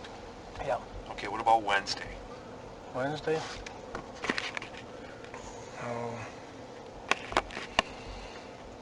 Wednesday, went up there to work. Back to the shop? Yeah. Is that usually 8 o'clock then? Yeah, mostly 8 o'clock. Okay. Well, between 7:30 and 8. Okay. But I'm Who always was- up there before 8 Who o'clock. was working that day? All of them again. Okay. And all of them is who? Earl and Chucky Okay. and Dad. Let's jump back to Tuesday. Was Dad working then too? Yeah. Okay. Yeah, he comes home Tuesday morning. From here? Yeah. Okay. Then he goes back up Thursday night. Once in a while, Friday morning. Okay, usually Thursday. Yeah. Okay. So everybody's working on Wednesday. Anything? Did you go anywhere Wednesday, or anything? No, most of this week I've been working in the garage. Okay. Except for Thursday. Thursday in the morning, I got up about 6 o'clock. Took a shower, got dressed. It's almost like every day. Then went up and got the flatbed. So we go to the auctions every Thursday. Right here? Yeah, with that flatbed. Where's the auction at? Fond du Lac. Fond du Lac. And who went with you? Just me and Earl. Okay. And that's on Thursday? Thursday mornings, yeah. Okay, let's jump back to Wednesday. You're working at the shop. Are you visited by anybody on Wednesday? Anybody come and see you?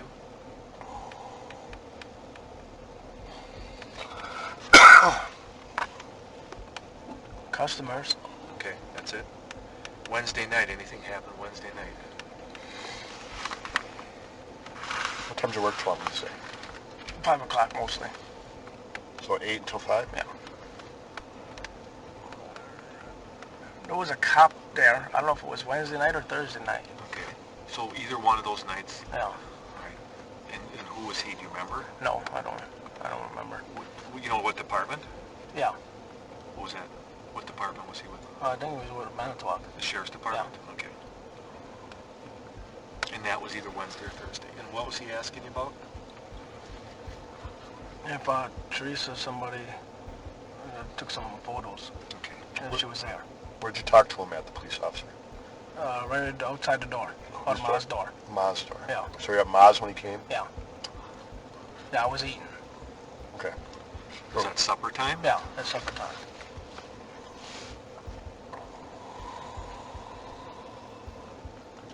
But he asked me what time she was there. That's what he's asking about? Yeah. If she was there and what time. I told him between 2 and 2:30. Number. Okay. And then he left. Okay. Did he didn't ask to look around or anything like that? No.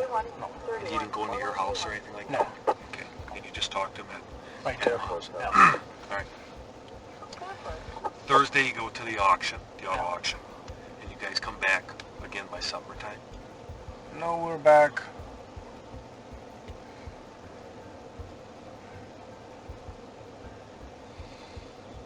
$2:00, I think we got back. Okay. Take anything to the auction? No. You went empty? Yeah. Did you bring anything back? No. Okay. Shit was too high. So it was a no sale, huh? No. And once in a while, it's like that. And Thursday night, anything happened? Thursday night, You remember? Is your no. dad gone then? Thursday night he's gone? Yeah. Okay. What time was that? That he usually leaves.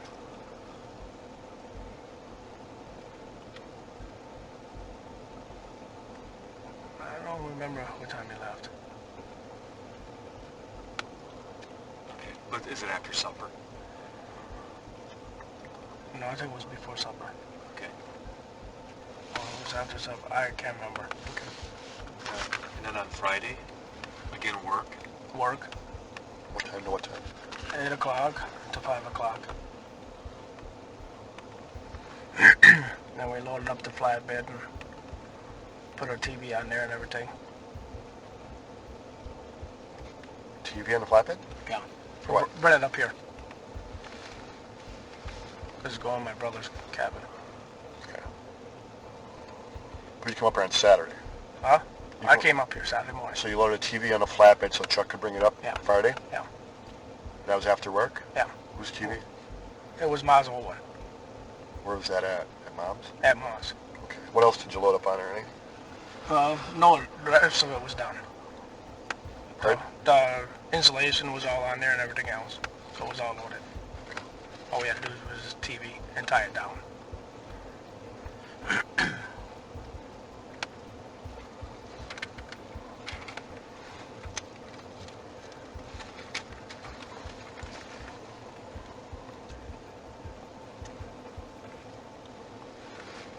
Friday, you're working, and then at some point, you and, is it Earl are sighting in a rifle or something? That was Friday. Is that Friday? Friday. Okay, is that after work or during the day? During the day. Okay, and where do you guys do that at? Down in the pit. Okay. For the crushed cars. Okay. What time was that about, you think? Is it lunchtime or? No, it was after lunch. So sometimes when you're actually on... Probably between 1 and 3 maybe. So during the time that you're saying that you're working, you could be out doing other things of your own leisure type stuff? No. Just, he wanted to sight it in for hunting. So you just took a break from work and went out and did it between 5 1 and minutes. 3? Yeah. What kind of gun? 30-06, I think he's got. Do you remember how many rounds he fired with that? I don't remember. We have to check the Several. cars. Several. Yeah. Okay. And there's a crusher down there too? Yeah. Who operates that crusher? It's from Norbs. Norbs Salvage in Denmark. So you guys borrow it or what? They burn it over and crush them. So it's a separate entity of... Yeah. How long has it been sitting there?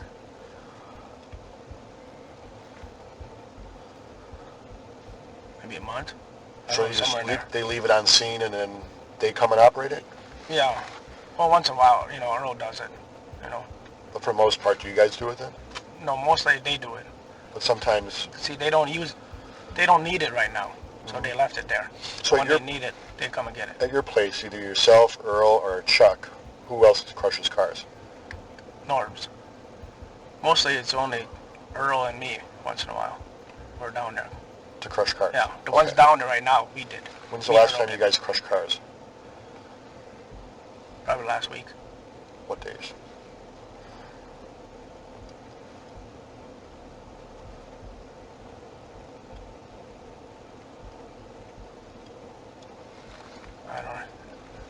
I don't remember. How many cars you guys do? I think there's 3 or 4 loads down there. How many is a load? I think about 12. So you did 3 or 4 loads last week? Well, no, just some last week because we're cleaning up on the top. And we got to take the motors out and everything else. How many cars do you think you would have crushed last week?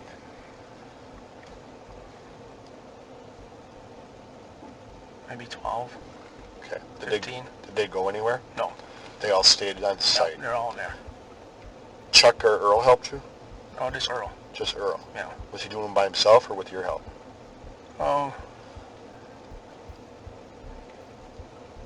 I helped him a little bit. He cleaned them up on top. When you're saying clean them, it means taking out... Yeah, motors and trannies and gas tanks and tires. Okay. And besides you guys doing them, then Norbs does them as well? Yeah. Yeah. Norbs does the most of the work.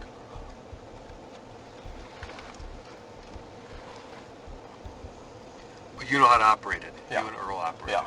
Okay. So Friday, you guys sight in the rifle, and then Friday night, when does Chuck come up here? Does he come up on Friday night? Well, Thursday night we had to go get lumber Okay. All right. because we were leaving out the driveway and I seen lights by my place. Okay, and when you say you seen lights by I your seen place, tail lights. going away from your place. No, going by it. Okay, on what This way, road? on the long way. I seen it. Because we were going almost by the stop sign. Okay. And I looked. And I spotted the lights. Notepad again, please. Where is that? The big black thing underneath it, it's very bottom. Is that where the diagram is? I want to do a new one.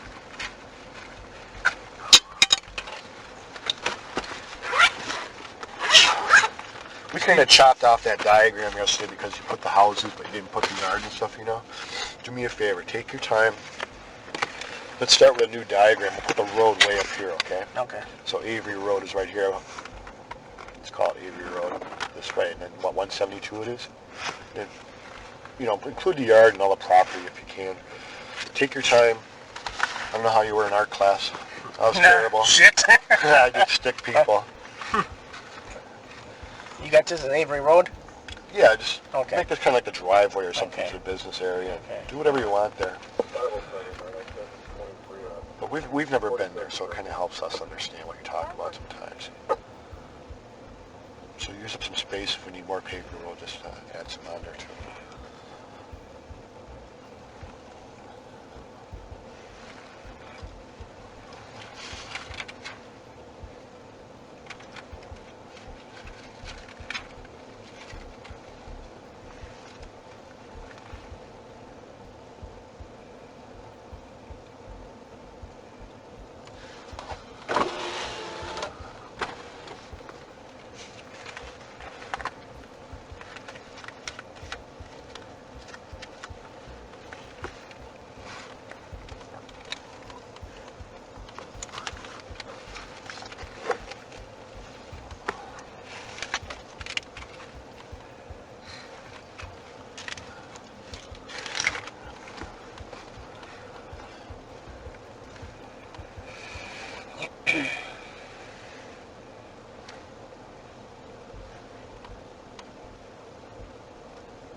Okay. This is all the yard. Okay, so now, this is the fenced-in area? Yeah. This That's is the what? impound. The impound? Yeah. This is? Yeah. So that's the impound, right? Yeah.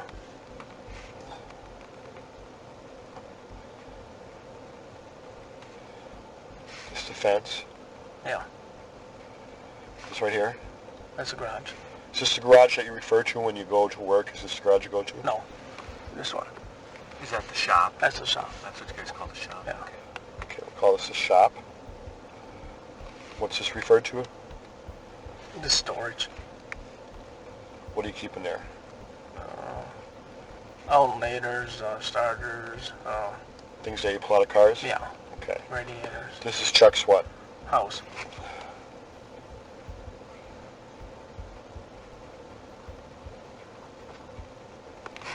And right here? That's Ma's house.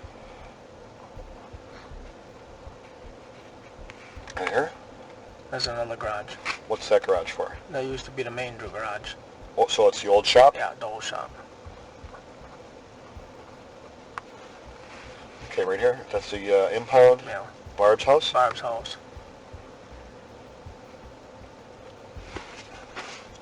That's you? That's me. Steve's house? Yeah. What's this? That's a garage. Is that like a car garage or Yeah. what? Yeah. And then you have a pool too, right? Yeah. Where's that at? It's back here. So it's like a pool, right? Now, as far as the pit, where's the pit at in all this whole thing? Let's see. It probably goes.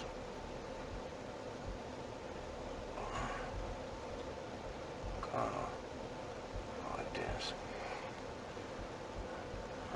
Then this way. This is all pit. This whole area here is Yeah. all pit? Yeah. And when you call it pit, is it the yard pit? Yeah. Where all the cars go? Yeah. Okay, so this is the junkyard pit. Yeah.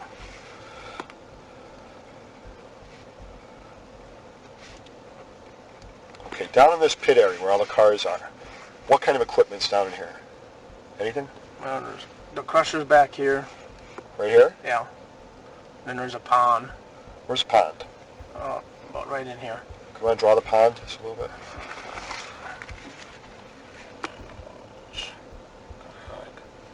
Like Okay. that.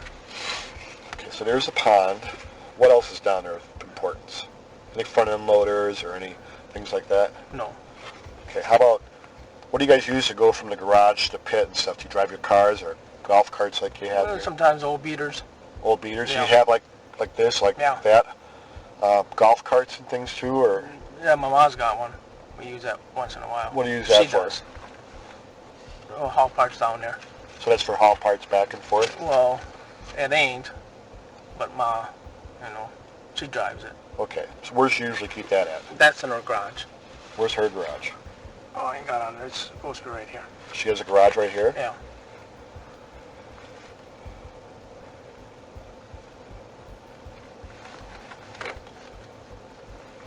Where do you guys usually store the golf cart? Right there, right? Yeah, in her garage.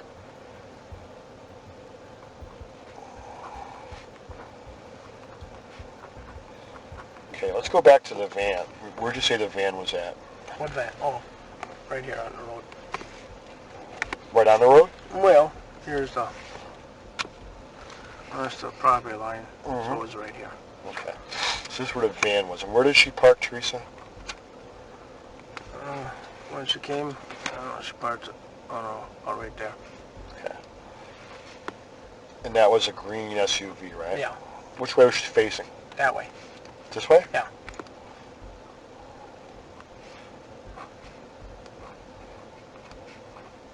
And you saw her from, where did you see her from? The house.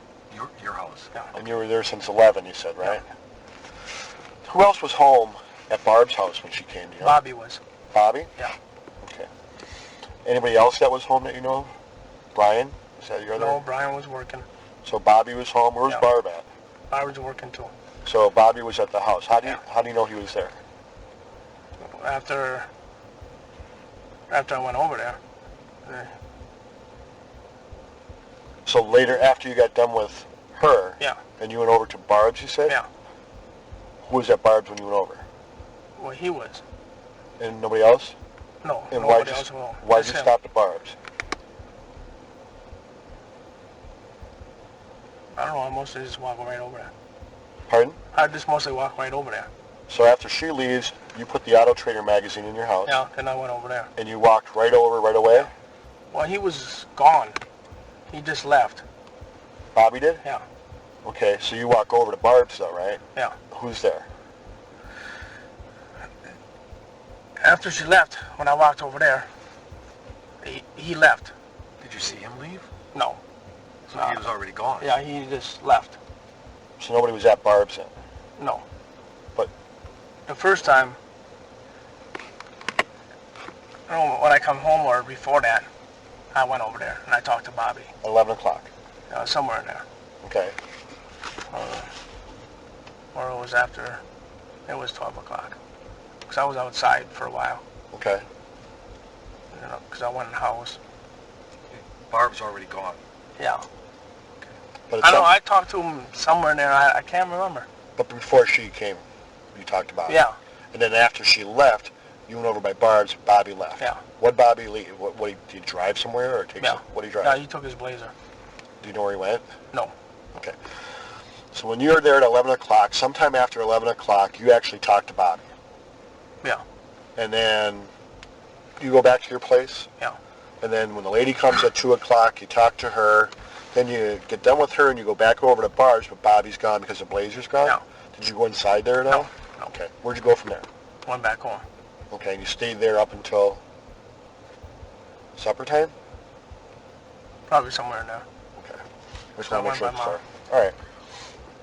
Why didn't you... I think I talked to Jody before I went by Ma's house to eat. Jody My fiance. on the phone? Yeah. Before supper rather than after? Yeah. You think you talked to her after too or not? Yeah, I talked to her after that too. I think before. So I talked to her twice that day. she calls you? Yeah. Predetermined times? Yeah. What times do you have it set that you talk to her?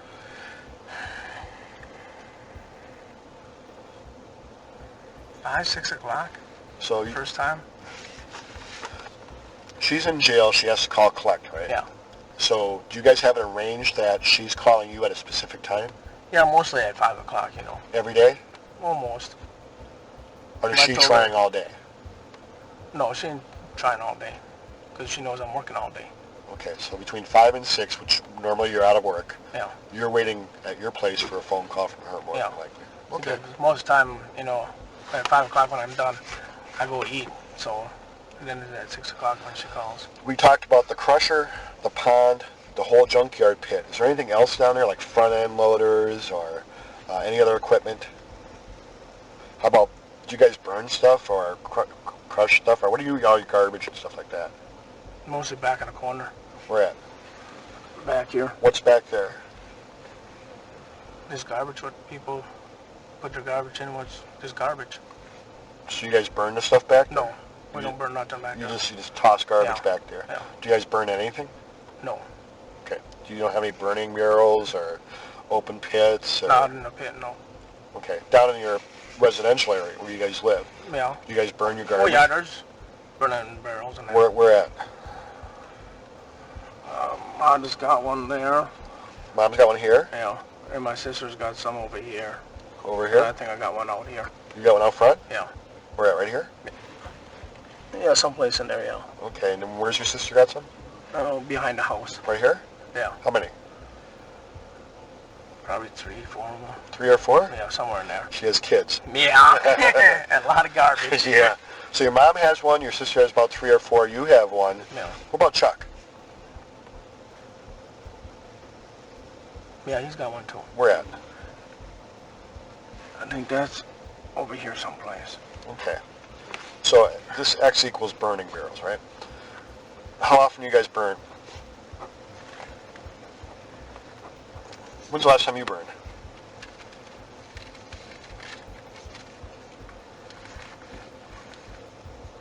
Two weeks ago. Okay. What'd you burn? Just regular garbage? Just garbage. Okay. How about at Mom's? Do you do any of their stuff for them, like, take out their garbage, do No. things like that, help No. them out, burn their garbage, No. nothing like that? Okay. So then back in the pit area, you guys have a common area where you just dump garbage? Yeah. You guys don't do any burning back No. there? No. Okay. I asked you before about any vehicles, any front-end loaders, any forklifts, things like that. Are those things part of your operation back there? No. That's all we keep our shit in the buildings. What do you have for equipment there? A loader, a skidster. That goes in the shop. The Who skidster does. operates those? We all do. Okay. You guys operate them all last week or no? Oh yeah. What do you usually drive sometimes? The loader, the forklift. Did you do any work with the loader or forklift last week that you remember? Now you guys did some crushing, right?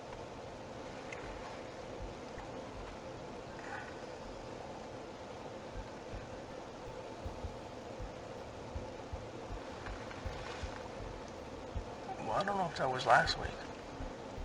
It could have been the week before. That what? The week before last week. That what? That we crushed. So it may not have been this week at all that you crushed anything. No. No, it was the following week.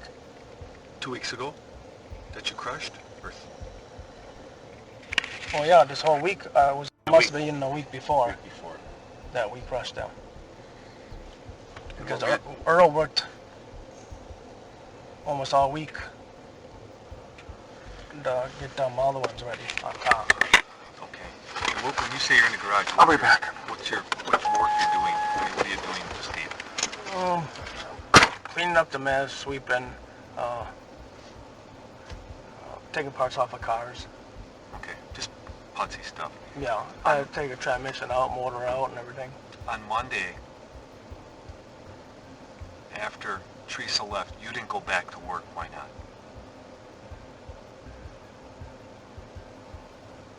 Well, I made couple phone calls. Okay, but you didn't go back to the shop. No. You stayed in your house. Did they know that? Did Chuck and Earl know that you're not coming back after lunch or whatever? No. Did- No, they didn't know that. Is it run real? I mean, did they care? Oh yeah, they care. No. Okay, but I mean, can you just kind of come and go like that as you please? Is that, No, is I'm that mostly common, or- no. This is the first time that I stayed home. Okay. And you just didn't feel like going back, or what? With a couple of phone calls I made, I had to talk to her appeal attorney and everything else. Okay, so you talked to her PO and attorney. Yeah. Who's her PO? Shannon somebody. Out of Manitowoc. Yeah. And who's her attorney? Steve Wise or something. Steve Wise from Madison. Steve Wise. Wise. I don't know, something like that. So you talked to them. You make any other phone calls on Monday afternoon? No, I think I called them once or twice. And why is that? Why are you talking to her? Is it her attorney and her probation agent? Trying to get her out, No. and the case is on appeal. Okay, how long does she have? She got 9 months. She got 3 months left. And you want it sooner? You want her out sooner? Yeah. I saw her picture. I'd want her out too. Okay. And you don't remember any other calls other than that? Huh? Not offhand. Okay. You'd have to check the phone. Did Teresa say anything to you about that she had to go to somebody else's house after your place? No. She didn't No, mention she it? never tells me nothing. She doesn't say, oh, you know, do you know so-and-so who lives down the road because I got to go shoot their car next No. door? No, it's just mostly a hi and, that's about it. Yeah, real short conversation. It's like she takes a picture, she writes down the serial number, and that's it. And you pay. Yeah. And sometimes she gives a receipt. Yeah. Usually Well, the she last gives 2 times I didn't get none. I didn't got no problems with him, and I've been doing it for, I don't know, a year, a little more than a year. So I figured, well, I need it. Do you know someone named George Zipper? George Snipper. Yeah.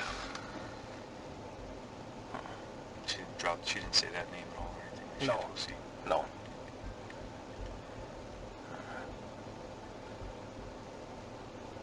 And I don't know if you answered Tony's question. When was the last time you drove that front end loader? Was it last week?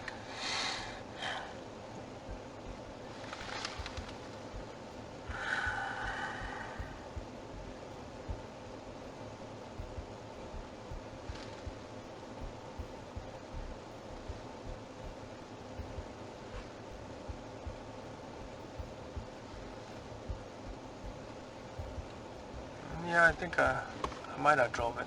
Put a car on the side. Can you grab that off of there and show me when you say put a car on the side, where would that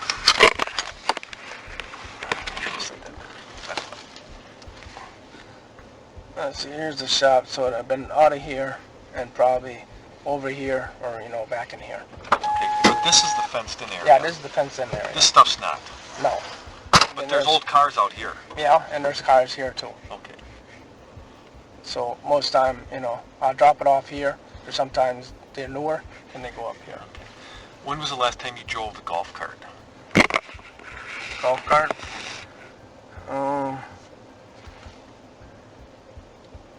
Friday. Friday. And what'd you drive that for? I don't like it That's going out definitely by itself. That's definitely Yeah.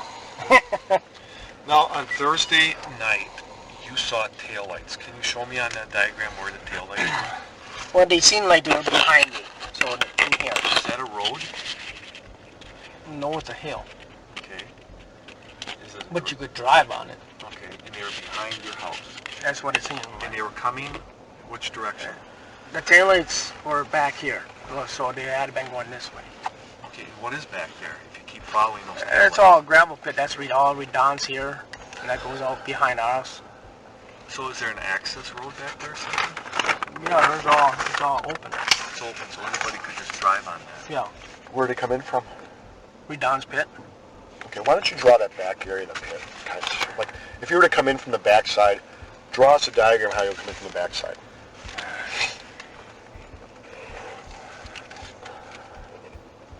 That's cute. Is that Highway Q? Yeah. Okay. Let's see. There's a side road here. It goes like this. It's all blacked out. There's some houses here. Do you know who lives there? Just to give us some reference. I mean, would you know what the name of the road is? No, I can't remember what the name of the road is. Redon's pit is here. He's got all machinery and all gravel here. Then they got I don't know. There's where a road goes back by us. Then you go this way. Let's see, this would be us from here. Then there's a conveyor here. But you can go underneath that conveyor and get by us too here, or this way. This way is all blocked off for what it was for. Maybe a month or so. And then this is all open. So you can go anywhere really. So what business is this? That's Redon's. Redon's? Yeah. Redon. Redon? Redon. Redon's gravel? Yeah. And you said this is a conveyor? Yeah. Like a To transport gravel? Yeah. It's been there for And this is quite a while. a road, or is your property? No, that's our property. So,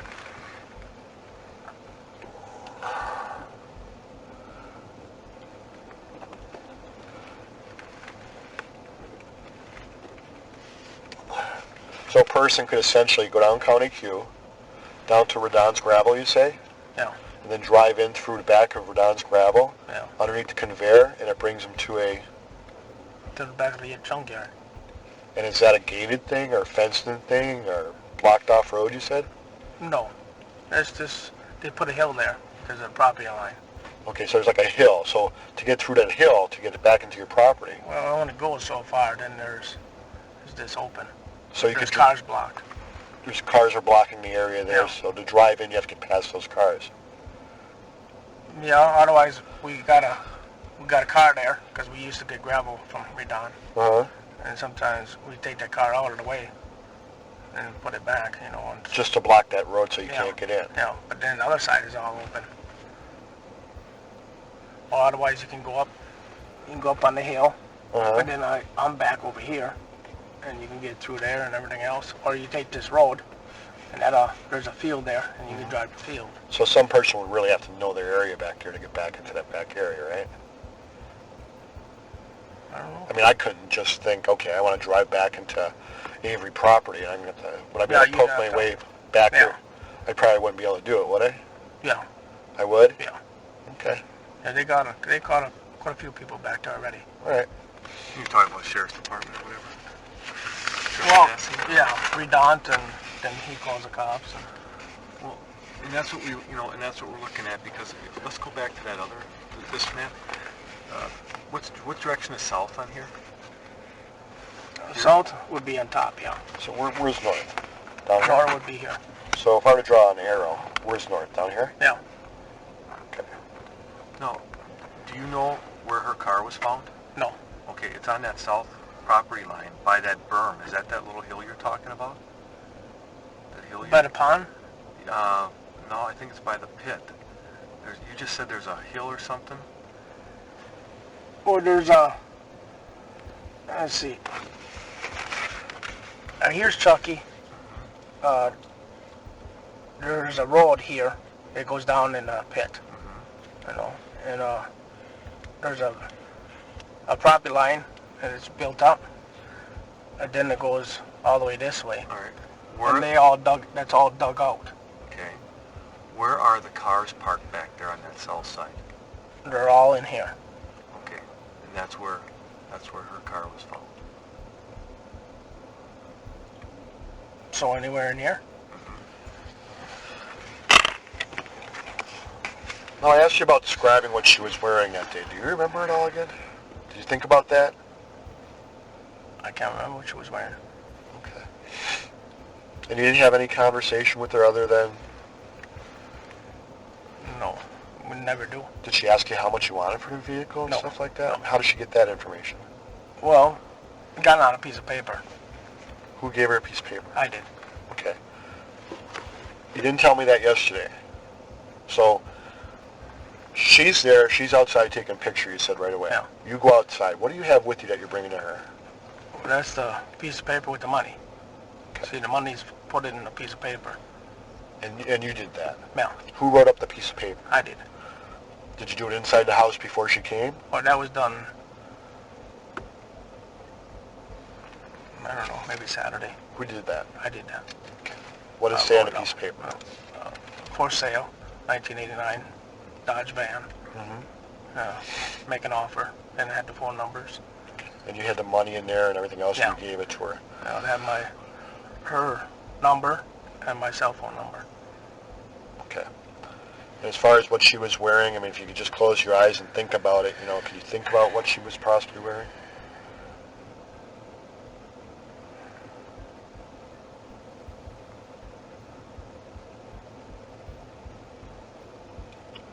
I don't know.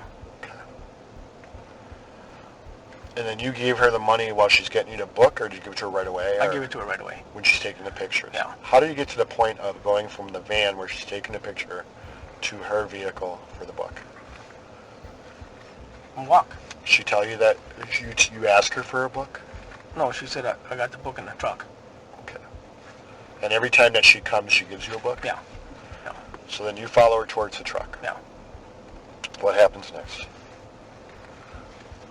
Well, she gives me the book. She opens the door up? Yeah. Okay. Does she get inside, or she just reach inside? No, she opened the door. She got in, then she reached over. So she closed the door? No. She leaves the door open? The door's open. She sit down inside? Yeah. She reaches over to where to get the book? Yeah. The passenger side. And then she just hand it out to you? Yeah. Does she get back out of the truck again? No. And she just leaves? Yeah. She shuts the door and leaves. Is Bobby home then, or no? Yeah, Bobby's home. Okay. And does he come out or anything, or does he see you leave, or see her leave? I don't know. You'd have to ask him. But you know he's home? Yeah. Okay. Yeah, he's home at that point. When she leaves, he's home? Yeah. And how far away from Bobby's vehicle are you think?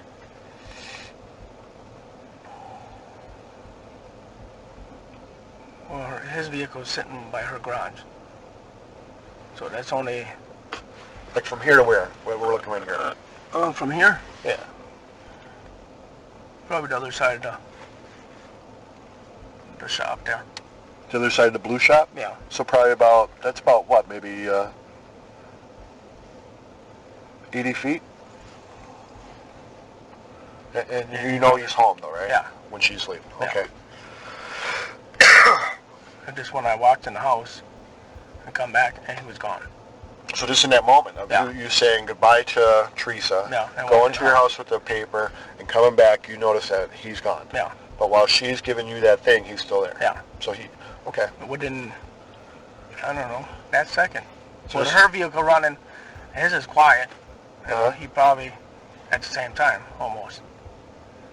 Okay, so but the time that it took you to walk from her vehicle to your place to drop out that thing, Yeah. and then to walk right back outside again? Yeah. He's gone. He's gone. Okay.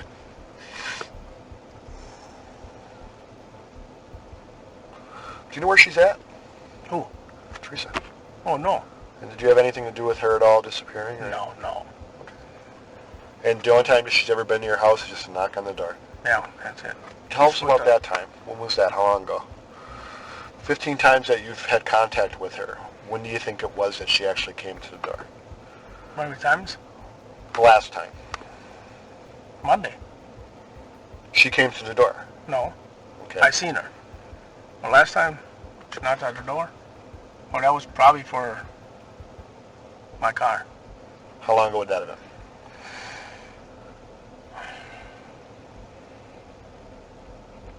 Week 2? Okay. But she never came inside. No. And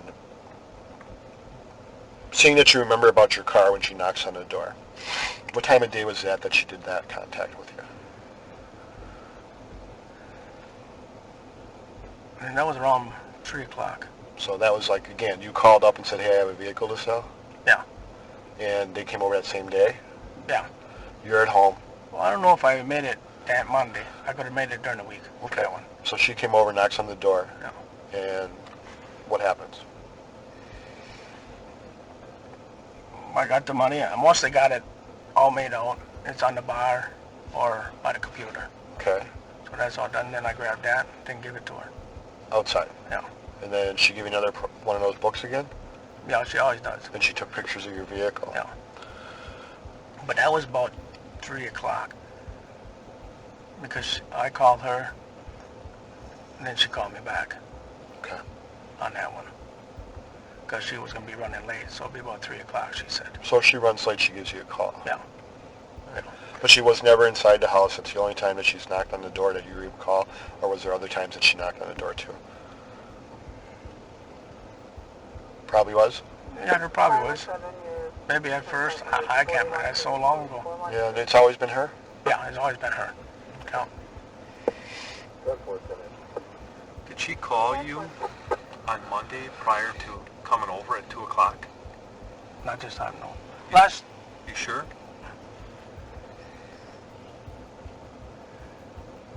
yeah, You sure she didn't call and say, I'm going to be early or I'm going to be late or anything like that? no. Whose number is 7? That's my sister's. Would she have called her for any reason? That's the one who's the van is under. Is that Barb? Yeah. Yeah, the van is underneath her name. So the contact information on that sheet of paper you had for how much you want the van for and stuff, whose number was on there listed? That was Barbara's and mine. So both your numbers? Yeah. Okay. That's how we mostly do it. Okay. She called this number on Monday morning, just before noon.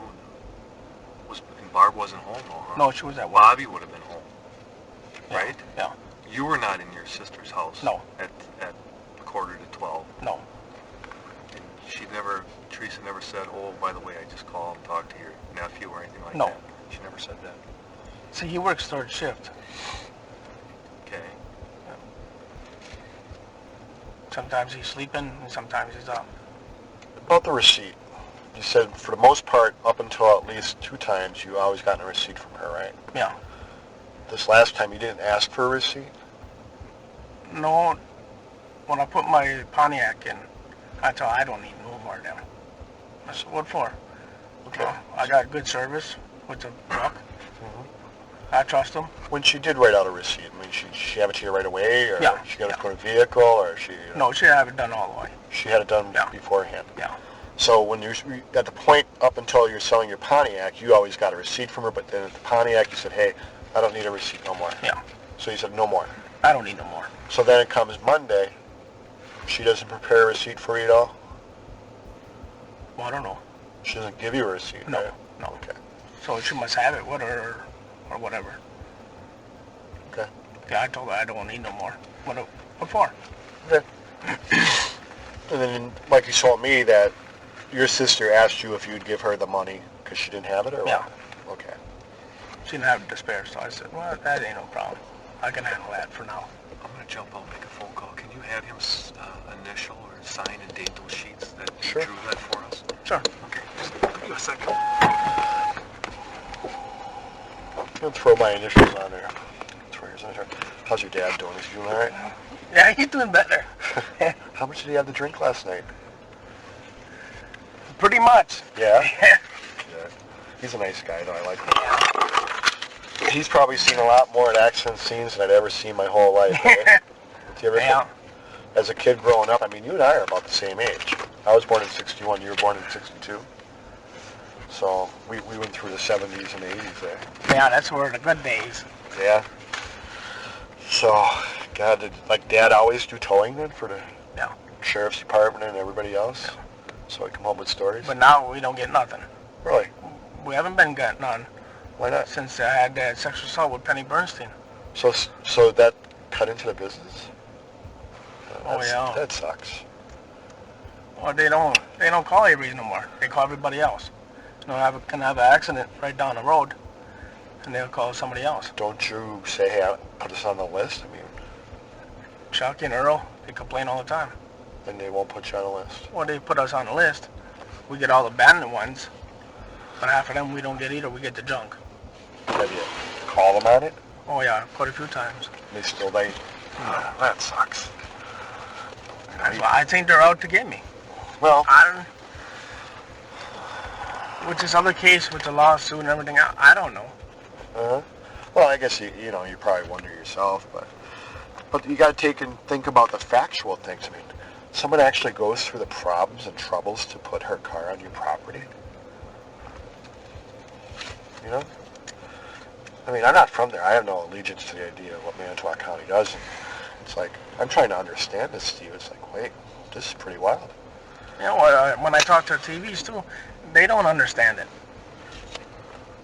I mean, we're not young guys that are just basically thinking about things that we might have saw on TV and try to apply it to real life. We got some experience in our back pocket, As far as your relationship with your fiancé, it's a good relationship. Oh yeah.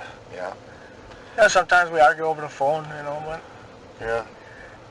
I did a lot of that too. Yeah? I did quite a bit of that at first. Arguing? Oh yeah. Yeah. You got a temper? You're not Irish, right? No. Well, I got a little Irish in me. Well, me, I got a lot. But since I've been out, I get, I don't know, I talk loud once in a while, Mm-hmm.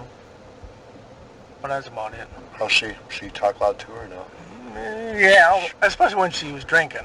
Yeah. You know, that's how we got in that scrap, and I just kind of pushed her on the couch, you know, tell her to sit down.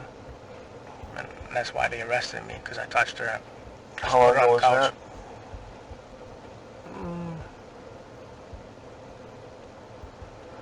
Over a year ago, I think. And she's on probation, right? Now she is, yeah. What's she on probation for? For that drunken driving. Is that the only issues that she has? Yeah. Just drinking and driving? Yeah. She work? No. Well, how'd you guys meet? Gas station. Really? She working? Yeah, Or just... me and my sister. No, she was just there. Uh-huh. And she had her car there. Just got talking, and next thing you know, you're hooked up, eh? You know. That's pretty cool. But I had her car, and I went with her. I drove her car, and then my sister went home. But we stopped for a soda. Me and my sister, so I bought her a soda. So I said, I ain't coming. I'm going with her. So when we came out by me, you know, I had to push my old Blazer and everything else because I blew the motor up. Uh-huh. And then I smashed her front end a little bit, and she was a little mad at me. You know, the first time I met her, and I do all of this.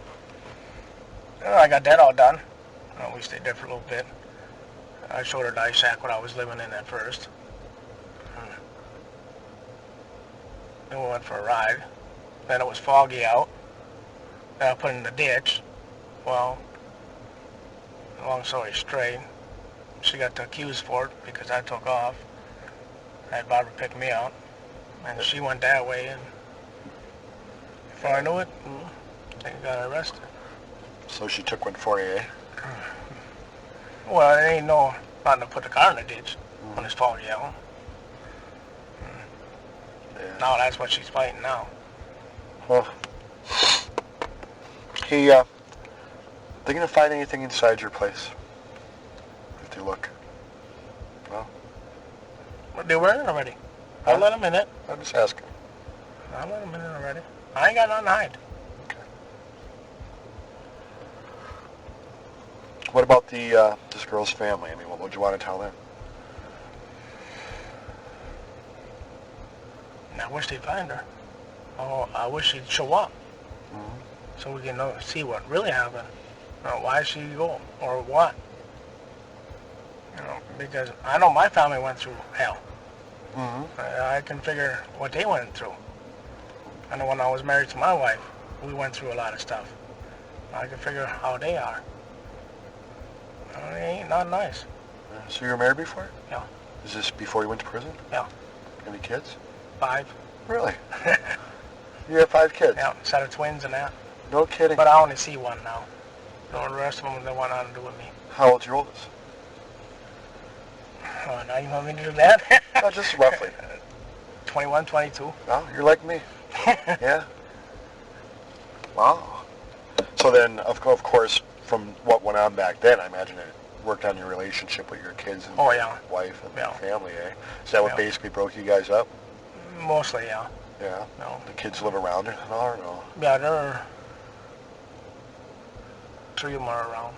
Yeah. The other 2 are in the army or whatever it is. Really? You had twins, eh? Yeah. Twin boys? Yeah. No kidding. That's the ones that were in there. Or they were getting in trouble and everything else. And I guess they had to do something. Wow. Boy. But I just wish all of this shit was over already. Well, you have to admit, take a step back and take a look at it. Yeah, look at it. The goddamn vehicle's there. It's been found, and it ain't gonna happen again. Yeah. There'll be a fence up around it. But yeah, it's easy for me to say because I'm not you.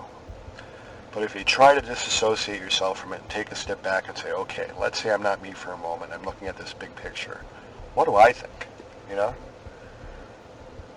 It's hard to do, but if you can, take a step back and take a look at it and say, God, and see which way you'd go. Now, of course, you have an image. You know what I'm saying? And the idea of saying, hey, I'm Steve Avery. This is what I'm all about, and this is what I'm not all about. this family, of course, is looking at God. The last person that she's seen by is Steven Avery. Is he being truthful to this matter? Is he being helpful to this matter? And, is he being sympathetic to our needs, right?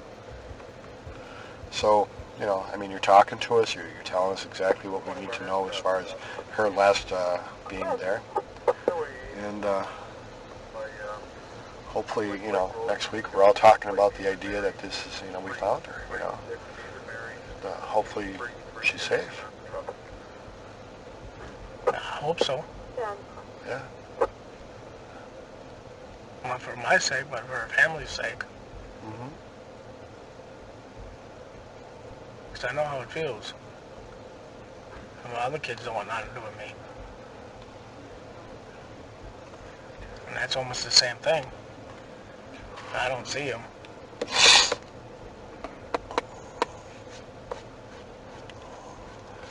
When you had your other thing, did you offer to do anything like take a polygraph or anything like that, or did you take one? What happened? Well, I passed it. You passed your polygraph? So you were pretty comfortable with back then taking a polygraph to show that you were being truthful? They don't do shit, though. That's the only thing. What do you mean? They ain't reliable. Who offered you the polygraph back then? Law enforcement or your attorney or who? My attorney from Milwaukee. And you passed it. And this is when you're already in prison, or? Yeah, I was in Green Bay. How long were you in prison for then?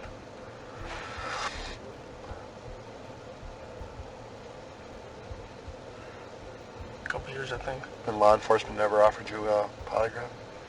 No. I set one up. Mm-hmm. In Manitowoc when I was there. Mm-hmm. But then my attorney canceled it. So the law enforcement, if they actually would have done a polygraph back then, may have found you to be not deceptive, to be truthful about this whole thing, and worked out from there, right? In my opinion? Yeah. From Manitowoc? I don't know. I ain't got too much faith in Manitowoc. But back then, though, you weren't colored by that. No. No, that's why I wanted to set it up. Right. But now, give it a shot. It's a whole different story. I mean, you don't have that faith. It's all 'cause you different. don't. Right. Huh. You spent a lot of good time of your life in prison. Yeah, something I shouldn't have. I'd be pretty upset. Now I got all of this. I'm trying to stay calm and handle it the right way. Uh-huh. I worked on a missing persons case last year. A 40-some-year-old guy from up in this area. He's probably 50-some. I don't know if you saw that. Last September it was. The guy ended up bringing his daughter-in-law for a ride down to Chicago. She had to take a flight down to Arizona, and no one seen or heard from him after that. He ended up being in Iowa, like 2 months later. But, people are really different. You guys brought that little truck up from the... No, my dad bought that a long time ago. Yeah? Yeah. That must have been fun to run around in. Yeah, it is. Well, We got one at home. And then we just took home. yeah? That's got to be fixed a little bit. How many cars do you think you guys got down the yard? I don't know. A couple thousand. Really? How old do you think the oldest one is? 27 valid regular class D, I don't know. In the 40s maybe. You still got some from the 40s and 50s? A lot of do you guys go on the network of... No. No? Because isn't that a big deal now where you could go on network and list your cars and through other salvage operators and all that stuff? But we didn't get that far yet. No? We're just starting to get up there now. Because that's a really good business. I don't know about any more. So Earl and Chuck are basically the people that run the business now? Yeah. And does that go with the market, like as far as metal? Metal changes every day as far as how much for scrap metal and things? No, they ain't too much in there. No? Just when they get enough, then they get rid of it.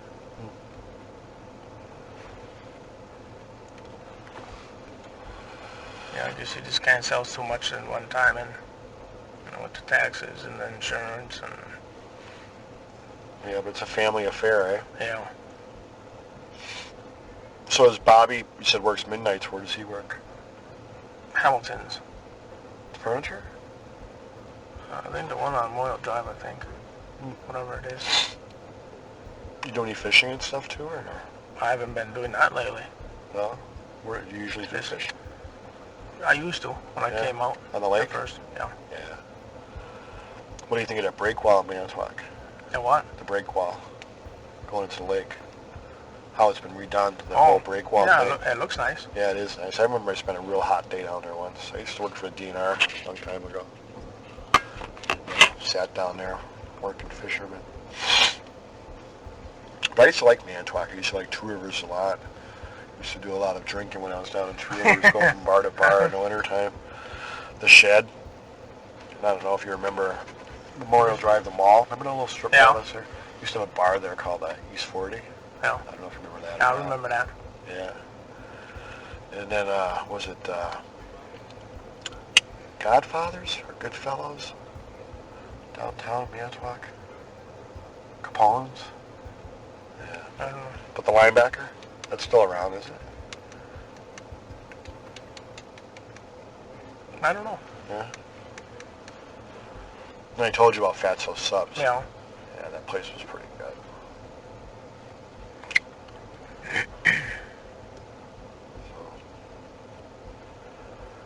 So you've been getting a lot of phone calls and stuff from the press? Yeah. How have they been? I guess pretty decent. Yeah. But you can't tell them much. Just what you know. Yeah, exactly. Sorry about that. That's okay.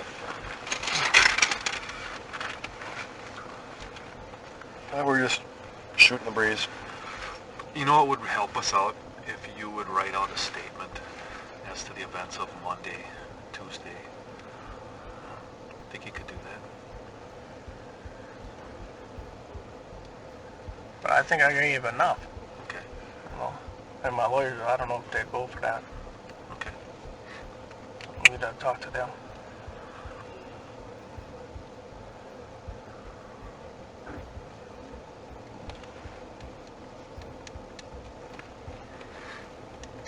Any more questions? I think we covered. Did I miss anything? We covered everything. Do you have any questions? I wish it was over already. Well, we talked about that. And there's going to be, down the line, there's going to be some things that, we're going to have to ask of you again, probably. So we want to make sure, her car's found on your family's property there, and that's very much a concern of ours. So Oh, yeah. you're going to have to bear with us a little bit. And we I can hope do we that. have your, continued cooperation Yes, here. you do. And sometimes there's things that are going on that we don't control, okay?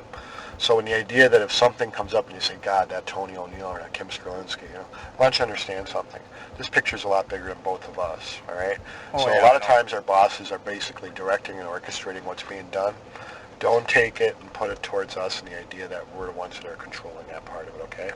I want you to understand something. When I came here the first day and said to you, hey, look it, I have no intentions of placing you under arrest or taking you to custody or nothing like that. I just want to talk to you about this missing person.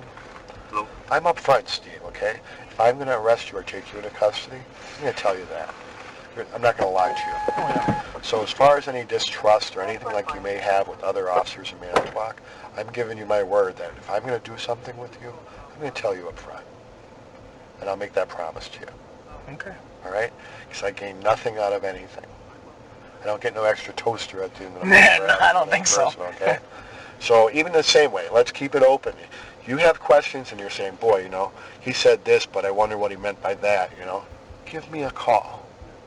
I check my voicemail. Steve calls me up and says, hey, I have a question about this. I'll give you a call and say, hey, Steve, here's the story. I'm not going to lie to you. I'm not going to make any promises to you.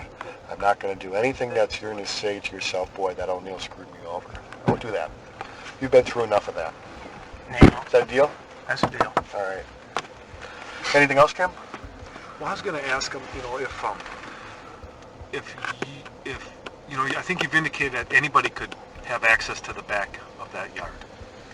and could have put that car there. And, you know, we want to make sure that we're covering all the bases. Who do you think could have done that? Who would be out to get you, Steve? The truth? Yeah. Manitowoc County. The Sheriff's Department? Kazurk. What's his name? Kazurk. Kazurk? And that's something that he could do. Oh, yeah. Anyone else? Say it's not law enforcement. I get along with everybody. That's what I'm asking. Do you have any known enemies? Since you've been out, no problems, no disputes, no conflicts, no fights or anything with No. anybody? No threatening, I get along. no threats? Mm-mm. Everybody calls me. They're all nice, and I don't think I had one bad mark. Even when I walk in the stores or whatever. Okay. So nobody comes to mind other than this deputy that would try to do this to you? Sheriff. Okay. That's all I can think of. And a lot of times in dealing with cases like this, and the family's important, and we do this for your family as well as any other family, they're going to ask us questions. They're going to say, okay, how is Mr. Avery? Has he been this way? Has he been that way? How can you trust him? Okay? Is he being truthful? And of course you know the question's going to be is, how do you know he's telling the truth? Okay? We talked about polygraph. To validate you being truthful, okay? Understanding that if we use polygraph and it shows you deceptive, we can't use it anyhow. But to tell this family that Steve Avery volunteered to take a polygraph and he was truthful, and we're going to hold you up as being truthful and say we validated Steve Avery and everything that he's told us, and he's been truthful to us. You know how that family would accept that? Really well, okay? Because not only are they saying we believe in him, we're going to validate him being truthful. That's an option that we have, Steve. I would take advantage of it. Although you weren't given that opportunity back then, this is a good opportunity to hold yourself up again and say, hey, I'm being truthful to this matter. For this family, and validating yourself being a truthful person so we can move on to this whole deal about possibly someone else being involved in this, to finalize everything that we've talked about. We want to be able to say we validate you being truthful about this whole thing. Would you take a polygraph exam? It'd take about 2.5 to 3 hours. And I'll tell you what, you know who the polygraph examiner is? Oh. Me. I made you a promise already, didn't I? There's no fear from me. I could talk to a lawyer and see what he thinks. Okay. But I got no problem with it. Okay. Because I think you need to. I think you need to show this family that you're being 100% cooperative, 100% truthful. And I want to stand behind you and say, no matter what you've ever heard about Steve Avery, no matter what's going on with this whole situation, I'll tell you what, if he was given this opportunity way back when, it probably would have cleared him just as well as it did today. That's what I want to be able to do. But you need to take that step. All right? Okay. We done? Yeah. Okay.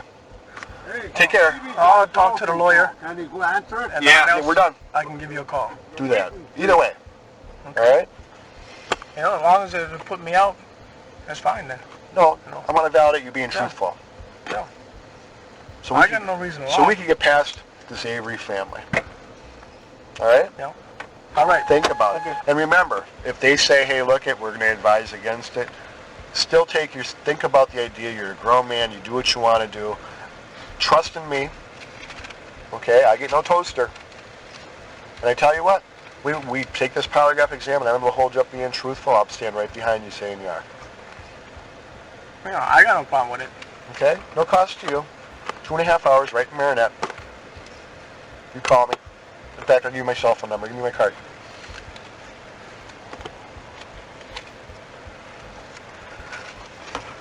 I got two of them. You got two of them. Two of them. How'd you rate?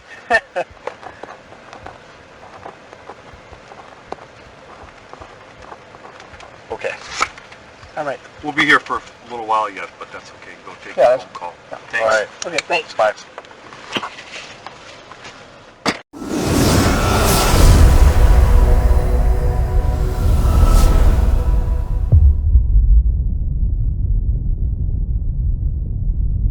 If you enjoyed this video, please subscribe, give this video a thumbs up, and press the notification bell. Additionally, you can view our playlists and most recent videos. Thank you for watching.